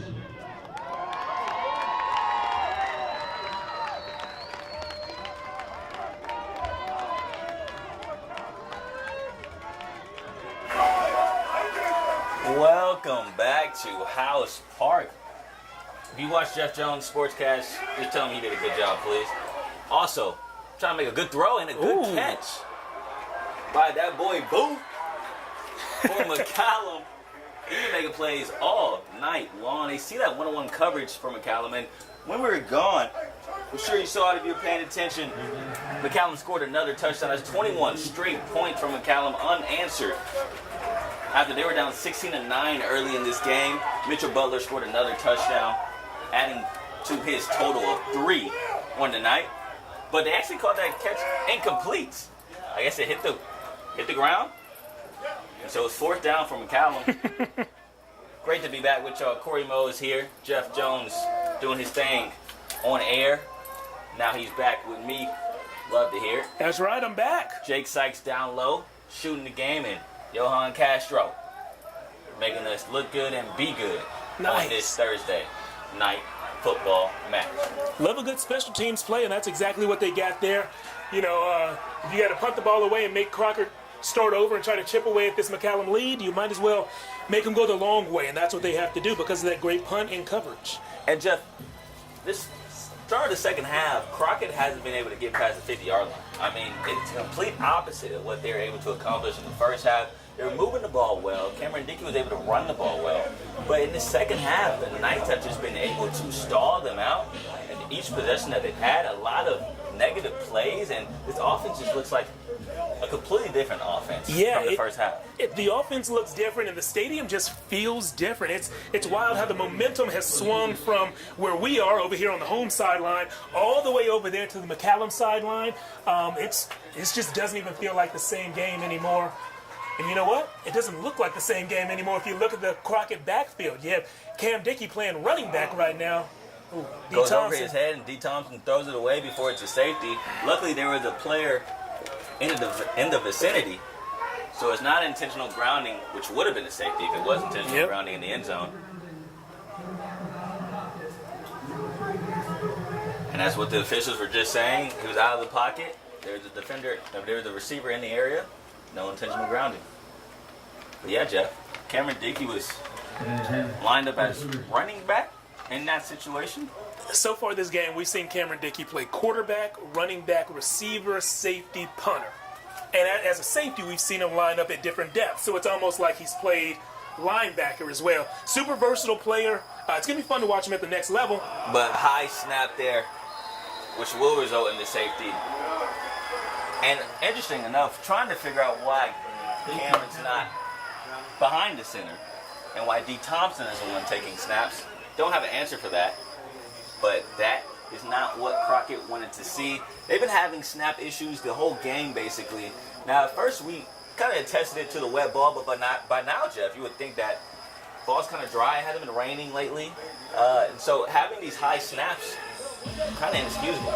Yeah, you got to get that figured out. Those high snaps, as you can see, they're not just setting plays back. They're putting points on the scoreboard for the other team. So yeah, you got to get that figured out. Something I do want to point out that we saw there, we saw Finn Corrigan, the McCallum defensive back, one of the guys who was involved in that scary collision at the goal line in the second quarter. We saw him walking off the field there right after McCallum forced that safety. So good to see Finn back on the field and healthy. I'm going to keep my eyes peeled to see if we can see the other young man. I think, was it Yoshi Gonzalez maybe, who went down on that play? So we want to make sure everybody's healthy and accounted for. Great to see good news about Finn. Yeah, because you saw him doing that concussion protocol test, following the finger with your eyes. And just seeing him back on the field, like you mentioned, great to see.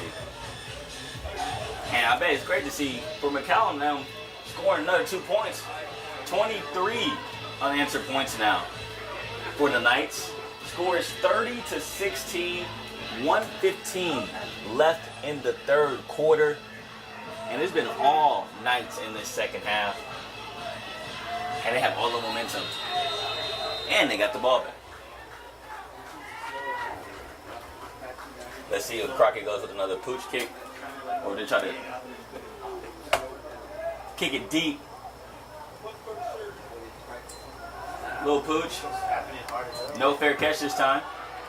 Goes down the left side, gets out of bounds as quickly as possible. Smart play there by Charleston Rayab. So McCallum gets the ball back after the safety to get 2 points and the ball. And they've been able to score this second half by just pounding the rock with Mitchell Butler.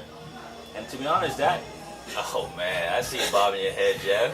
Yeah. Snoop Dogg. A little next episode. Yeah, man. Yeah. Hey, whoever on the Aux tonight, they played Juvenile. Uh-huh. A little bit earlier, T.I. Yeah. Like, Yeah. Man, chill out, bro. I like what I'm hearing. And the Knights are ready for the next drive. Cue up the next episode for what we're about to do here. They've been keeping it on the ground and finding a lot of success with that great running back, Mitchell Butler. We'll see if he gets the ball on 1st and 10. And yes, they do. Left side. Tries to make a guy miss. Disarms him. Gets about 3 or 4 yards on the play. Positive yards. Caleb Dickey was there. Great to see him back on the field because he left the field as well, holding his right wrist. And it looks like it's a little taped up. So they taped it up, wrapped it up, got him back out there.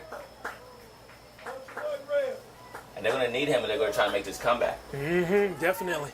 Yeah, he's a playmaker, and you can score on defense. They don't blow the ball dead just because you get the ball on defense. So, hey, this defense wearing all black, wearing some gold. We'll see if they can strike gold and put some points on the board. But, Jeff, man, they've been out here a lot in this second half because the offense just can't get a first down.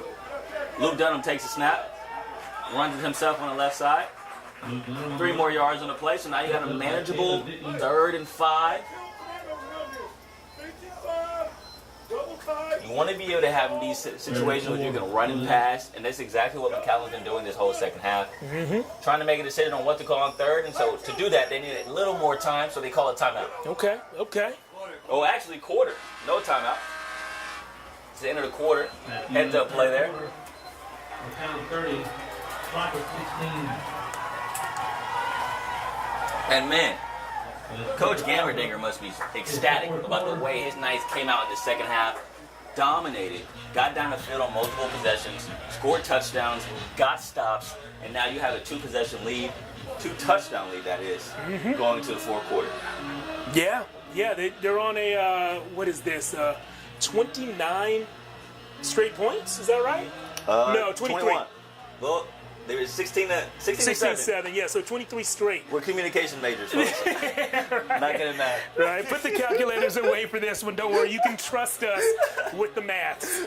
Yeah, 23 unanswered right here. If Crockett is going to make this comeback happen, they have to make something happen quick. You know, McCallum is going to keep the ball on the ground. There's no reason to deviate from their plan and to throw it. No. So we'll see. Third and manageable. A big play right here could change everything. A little toss Nope. to Mark Sanchez. No bump fumble, but he got a first down. And he gets out of bounds, flung out of bounds. Maybe? No flag? Okay. No flag, but man, a 20-yard gain there from Mark Sanchez. Yeah. 20-yard gain. The clock was ticking until we started to show you the clock. So now it's no longer ticking. But yeah, 11:46 left in this game. And McCallum is just trying to, they're trying to inch it forward, but they're okay if every play isn't a big play as long as they're moving in the right direction. They want to keep that clock rolling. I'll tell you what, Jeff, it's nice to see some type of deviation or a different look. They've been running the rock with Mitchell Butler, but finally doing like a outside run with Mark Sanchez and getting some speed on the outside. Just making sure Crockett knows, hey, we still got that too in our bags. Yeah. So here we go. Dunham under center. Oh, miscommunication there. Wrong way. And they're going the opposite way that they need to be going. And you know what? Sometimes you need those lucky breaks as a defense. There's nothing the Crockett defense did on that play to cause that miscommunication by McCallum. But when it happened, they were there to take advantage of it.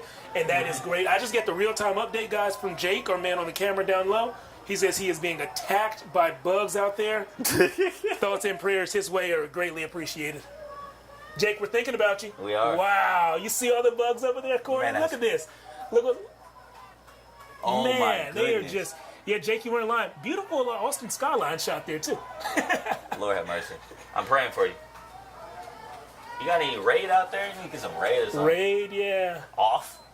Off with the DEET, right? Isn't DEET what keeps... Yeah. Is that just mosquitoes, or does that keep all bugs away? That's a great question. Maybe we should ask Google. And what is DEET? Is that a fruit? I need DEET tails on DEET. Hey, chill out, bro. You cooking right now, Jeff. McCallum's trying to cook a first down, but it's going to be a tough one because it's third and long for the Knights. Yeah, third and very long, especially for a team that's so run first, so run oriented. But look, it seemed like they're in field goal range. About the 25-yard line. It'll be a 42-yarder from this point, assuming they don't get any more yards on this play. Trips left. Show me a screen here. Nope. Drew Sanders with a nice pass block. Dunham takes it himself. Nice cut up field. And he gets about 6 yards on the play. Ball to 19. Looking about a 36-yard field goal. And that's exactly what they'll take. Number 33, Caleb Dickey. 4th and 10 for the Knights.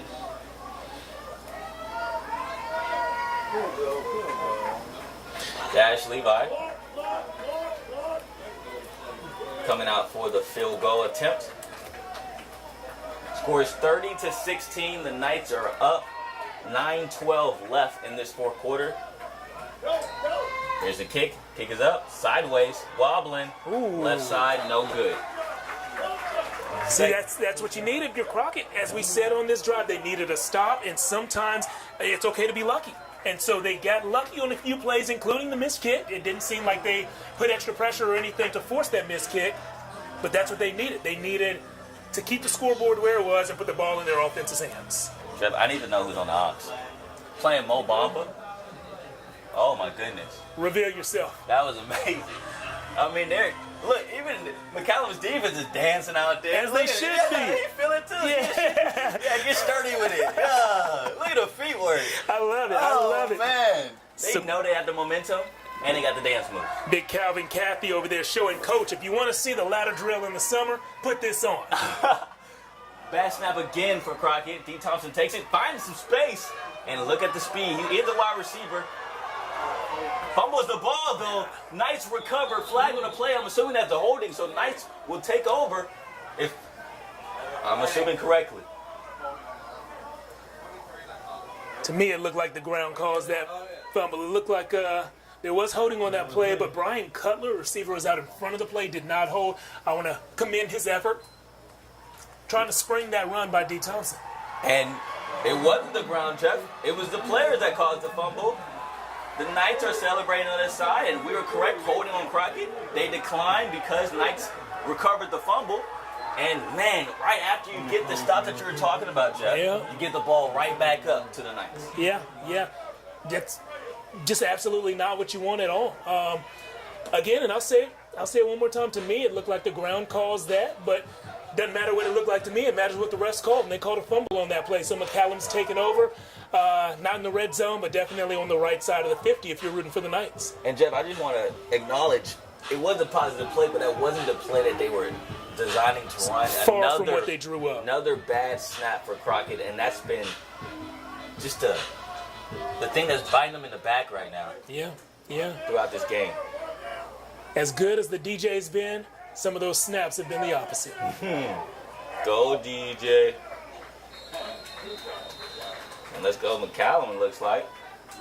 As they have the momentum, they have the ball. 8:45 left in the game. Clock is ticking. Up by 14 points. Corey, if you don't mind, I have another important real-time update for us. Okay. DEET. Not a fruit, not a vegetable, not a natural ingredient at all. Synthetic. It's mainly used to get rid of mosquitoes, biting flies, fleas, and small flying insects. Though you can use it to confuse cockroaches, it will not kill the cockroaches. Well, you can just step on those things, right? Get a little shoe out. Did you get a shoe back in the day? Just get a shoe in your closet, start smashing it. See, great tackle there. you said a few things. Of course, the Cameron Dickey, he's all over the place making plays. You said a few things I agree with, but one big important thing I adamantly disagree with. What is that? If I'm getting the shoe out for a roach, it's not coming from my closet. I don't blame you. Whose closet you get out of? Well, I don't know if I can reveal that. I don't know if I can reveal that. Hey, look, man. I love the honesty. Oh, my goodness. I forgot that was one of your qualities as well. Yes, The thank 5 tool bags. Maybe you got 6 tools in there. 3rd and long, but the clock is running. That's all McCallum cares about. Pistol formation, trips right. Jaden Boo on his left, and that's who he looks towards. Comes back around on the tunnel screen to Mark Sanchez. He gets to the 30. He gets to the 25. They're pushing, and that's where he'll get stopped, and that's right at the first down marker. What a play call by McCallum, and they're moving the chains. Wow. You know what? For both of these teams during the off season, when it's time for a heavy squat day, I want them to show the end of that run right there. Because the difference in 5 yards right there, you gain those 5 yards in the off season when you're in the weight room. Whichever way that pile is pushed, that's not a thing that you gain on Friday nights. You gained that months ago on those heavy squat days in the middle of the off season when you're tired, when you don't want to do that. And now you're seeing it That's why pay off. you do it. Yeah. So remind the kids during the off season, this is why we do what we do. And Mitchell's been doing this all night long. Bouncing off defenders. Second level, can't stop him. He gets the first down. He moves the chains. And he keeps the clock ticking. Mitchell Butler has been balling. He's been the Butler that's serving up first downs and touchdowns all night long. Yeah, with a side of bruises and broken ankles, too. Yeah, number 5's impressive for sure. And as we told you earlier, his head coach believes he would have rushed for about 1,700 yards last season had he stayed healthy. This guy is the real deal. Let's see if they give him another handoff here as they're inside the 10-yard line. Oh, and actually, it's a direct snap to Mitchell. We saw this earlier in the game. He gets about 6 yards. Gets it down to the 4-yard line. And, you know, they're relying a lot, not just on Mitchell, but also on that offensive line. And that's a strength of this year's Knights team. A ton of veterans in the trenches, both on the O-line and the D-line.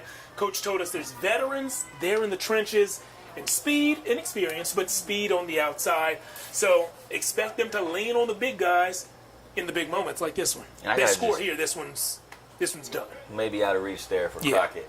And so I have to shout out Henry Snyder, A.J. Wolf, and Kyle Geisler. I mean, they've been running on that left side all night long, and it's been working. And like as I say, left side. Strong side. Touchdown. Butler. Another one. Word to DJ Khaled, but there is a flag. Doesn't matter. Offsides on defense. Another tutty for McCallum. It's now a 20-point lead, 36-16. Jeff, what happened? It was just 16-7, I felt like. They Crockett lined was up up. and ran it at him. Texas fans out there probably remember Coach Sark talking about how we have to this year, speaking about his team, he says we have to be able to run the ball when the other team knows we're going to run the ball. Well, this quarter, McCallum has proven they can run the ball when Crockett knows they're going to run the ball. And that has to be demoralizing for the defense. Yeah. You know it's coming. You know what side they're running towards. But, man, you just can't stop it. And I tell you what else is demoralizing. I don't know if that's the word I want to use, but Okay. just frustrating. There we go. Is that this happened last year. Crockett went up 3 scores last year and then watched that lead slowly shrink and eventually the lead and the momentum go to the other sideline. They know they can play with these guys. They just got to finish a game. And we talked to Coach Norton earlier this week, and he mentioned exactly that. Like, them not being locked in for the second half really woke them up, gave them a wake-up call for the rest of the season. Yeah. But you would think that wouldn't happen twice. Right, twice to the same team. But yeah, this was the wake-up call last season, and you know maybe it's going to be the wake-up call this season as well. So maybe that's the positive to come out of this. If you're a Cougars fan, like this is, I don't want to say rock bottom, but this can motivate you and push you forward in the coming games. And I just want to see something positive out of this Crockett offense in the second half. I mean, Yeah, they've this had half we have. fumbles all This over half the we have. place. Not great snaps. And my guy Jake Sykes down low saying, hey, they don't have to go shotgun. They can just hike it under center, which is a great point, Jake, Yeah. I will say. You don't have to go shotgun, but maybe that's just their offense. They haven't practiced under center because that's a Yeah. whole other thing. Trying to take snaps under center if you haven't practiced it. But it looks like McCallum's going to be kicking it off after a penalty on Crockett on that extra point. So now they're going to kick it off from the 45-yard line. Unsportsmanlike conduct. Thank you for that. Is that my man Herb? Herb with the shout out again. If you listen to our broadcast of the Taco Shack Bowl to open the season, you know that we tried to get Herb on the payroll. He has declined our first 4 offers. Great run back there. Found a little hole. But was the hole caused by some, Holding. yeah. We're about to find out. I think I saw 2 flags hit the turf. Yeah, I see 2 flags right there on the turf. So Maybe they saw the same thing. Pretty blatant. Call.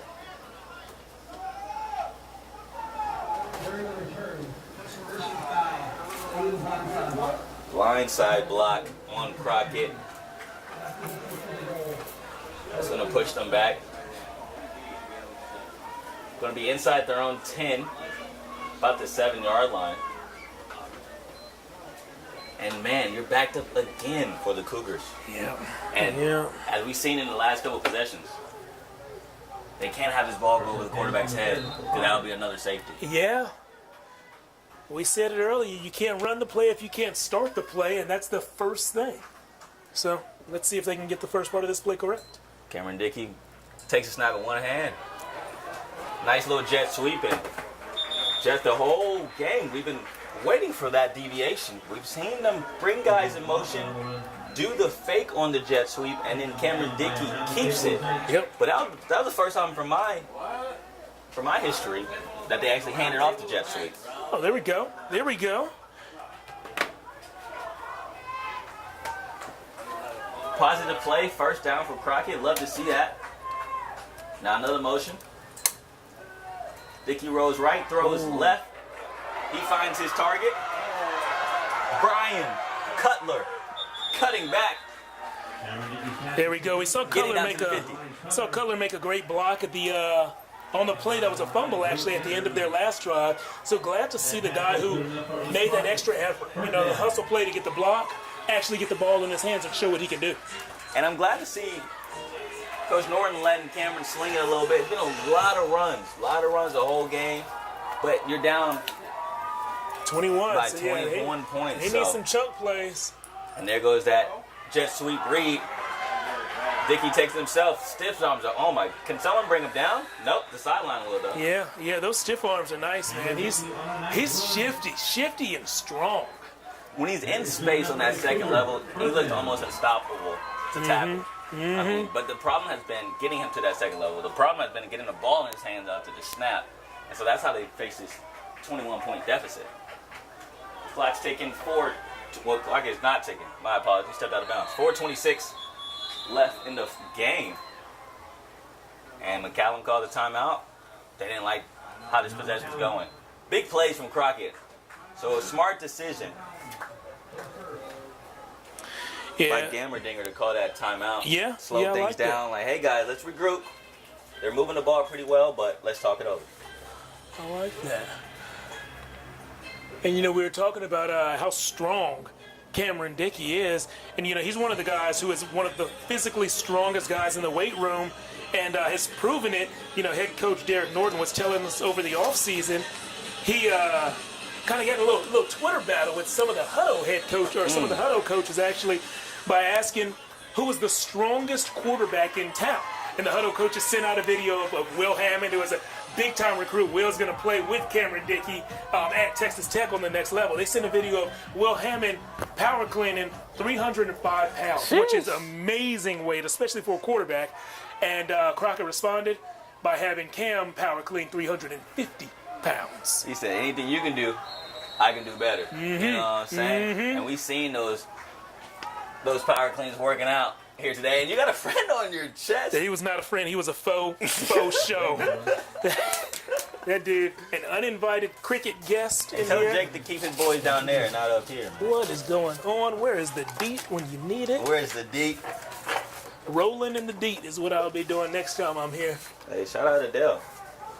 Screen pass that finally got caught after Wow, interesting. That was Chip Berger. Yeah, so Chip Verver, a young guy on the team. He is a sophomore, and actually entered Crockett with the nickname Chip. They say he is all skin and bones, very, very skinny guy, and so they called him Chip when he was in middle school. When he arrived, he was about 95 pounds last year as a true freshman. Put on 20 pounds in the offseason, and coach told us he walks around the weight room now that he weighs about 115, walks around like he weighs 350, all muscle, full of confidence as a sophomore on the varsity. Chip Verver already getting targets this way. Could have a bright future ahead of him for the Cougars. Hey, look, man, they call him Toothpick, but maybe he'll be starting to call it Thick Pick pretty soon. Thick Pick, man. I see you, Chip. Shout out to the skinny boys. We up. Big throw, Cameron Dickey. Great defense there. Flag comes out, though. And they may have been, that's Tony Andrews, outside linebacker, in coverage there. He had a nice play with his left hand, knocking the ball away, but the ref may have saw that right hand, grabbing him down low. Sneaky right.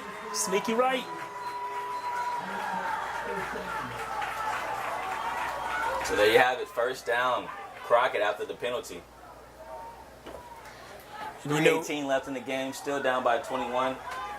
As they're getting this play set up, I do want to rattle off a few other scores if you're interested in what else is going on around town right now. Connolly lost to Lampasas 36-28. That game is final. Lake Travis over Aikens, pretty big in the second half, 37-0.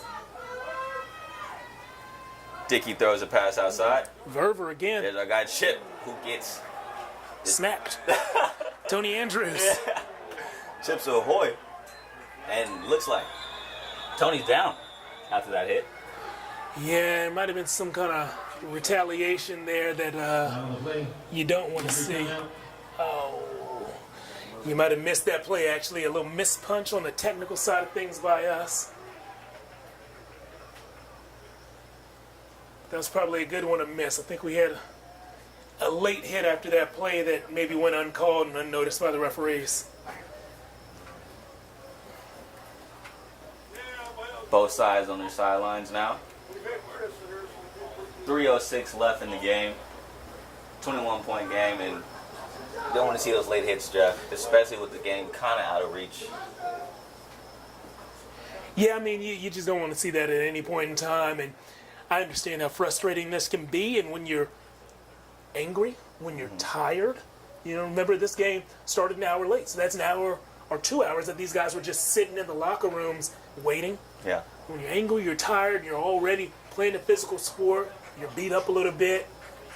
This score is not embarrassing, but losing on a public stage is always a little embarrassing. Especially when you had the lead and you had control of the game, and all of a sudden, it's so much confusion and bad snaps, and next thing you know, you're down by 21. You add all that up, and sometimes you hit people. Oh, let's keep on rattling off scores. Lhasa, 47-0 over Eastside. They are 4-0 for the first time in program history. So those are our Thursday scores. Also, Hutto made the trip down south to San Antonio area to play Converse Judson. They lost by 10, 29-19. And there goes a touchdown by Cameron Dickey. He keeps himself off the jet sweep fake. And, all right, so 3 minutes exactly left in the game. Crockett makes it a 2-possession game. Let's see if they go for 2 or they're going to kick the extra point. Looks like they're just going to go with the regular extra point. Yeah, I think you go with the extra point on this one, make it, a 14-point lead? Yes, that'll be 14. Yeah, so you go with the extra point on this one, you go with the onside kick afterwards. We've already seen Crockett pull off some good stuff on special teams, both with the punt block and with the opening kickoff of the game. Recovering that one. But I see Cameron Dickey going out there, Jeff, so it's looking like they're going to go for 2 here. Oh, how about that? Okay. It's not what I expected. Let's see if it pays off to take the gamble. I'll tell you what, I'm not good at 21. I'm not good at craps. I'm not good at gambling in anything. No. So we'll see if the Cougars that is, can get this. Toss, double toss. Left-handed throw, and Caleb Dickey. Incomplete. A little bit short of the end zone. Nice play call. They had his guy. Just not enough arm on that throw. Yeah. But I don't like the DE throwing that pass. What do you think about it? I see the stank face in your look, man. What do you think about the call? What do you think about the call? I'm still trying to do the math here. So you're at 22-37. Yeah. So you're down 15.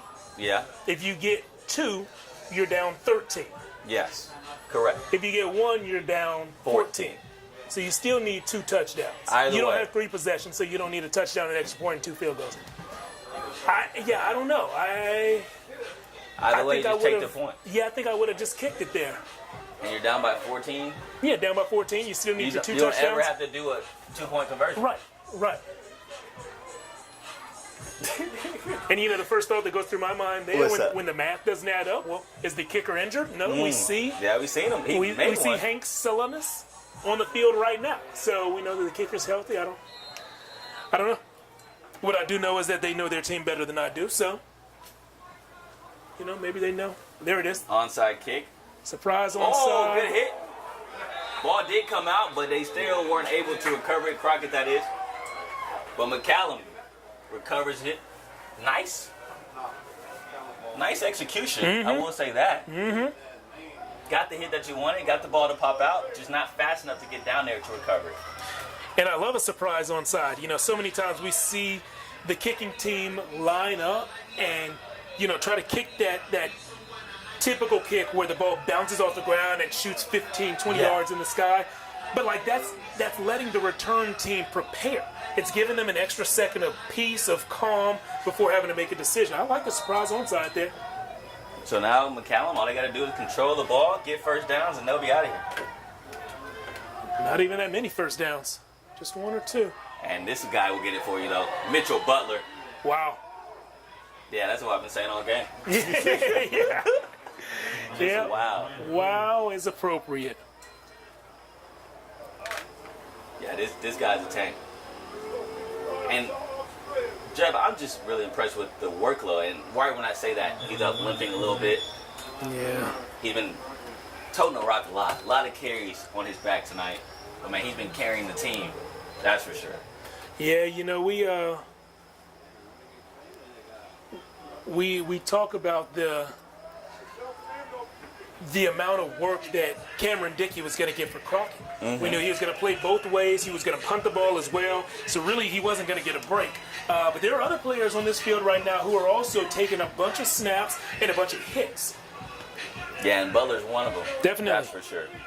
But the thing about Butler, which is impressive to me, he just gotten stronger in the second half. 7-yard gains, 8-yard gains, 10-yard gains. That wasn't the case in the first half. Yep. There's a lot of 3-yard gains. I remember you mentioning, getting those tough 3 yards on the first down is important. Yeah. Well, now he's getting a tough 10 yards on the first down. Yeah, exactly.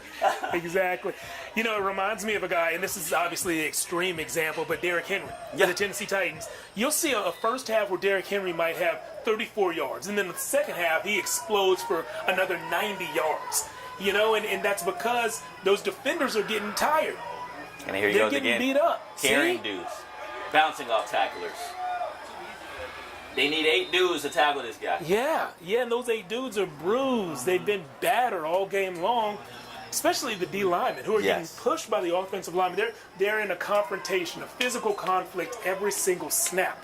And so now when you're in the fourth quarter and you have 60, 70 of those under your belt, and you got a guy who's strong running at you full speed, it's tough. Whew. And then with their defensive formation with the 3-3-5 front, a lot of these D linemen are getting double teamed from the get-go, and just taking that batting, that beating all day long. Mm-hmm. When you only have 3 up front compared to a 4-man front, it's a lot. New running back. Yeah, Jorge Aldape in there, the junior. I actually have him on this roster as a D-line, O-lineman. So, when you give him the rock, you expect him to run some people over. The power back. Jorge, making you have a rough day. Did you mean to run that? 100%. Man, you should be a rapper. Well, sometimes I practice my rap skills while at work right now, Yeah. What about shower? Any shower raps, you know what I'm saying? I'd prefer not to share my shower activities with you, Corey. Thought we were close enough, bro. Thanks for We're not asking. that close, bro. That's crazy. Nah, I'm more of a face wash first, then a little shampoo, a little conditioner. What you use, man? Head and shoulders? Honestly, whatever my wife buys. Oh, yeah? I have no clue what the name of the shampoo is. Whatever is provided is what I use. And I bet that's the best product that's available. Yeah. Wives know best. There we go. Here we go. That's the first down, by the way, Jeff. Another one from Butler. Keeping it on the ground and, And I wondered when McCallum got this ball back, would Crockett ever touch it again? And I don't think they will. Clock's ticking, 45 seconds, 43, 42 left in this game. They're going slow now, and McCallum looks like they're going to improve to 2-2 on the season. Yeah, and Crockett dropping to 1-2. There we go. As the play clock resets, we'll see this game end.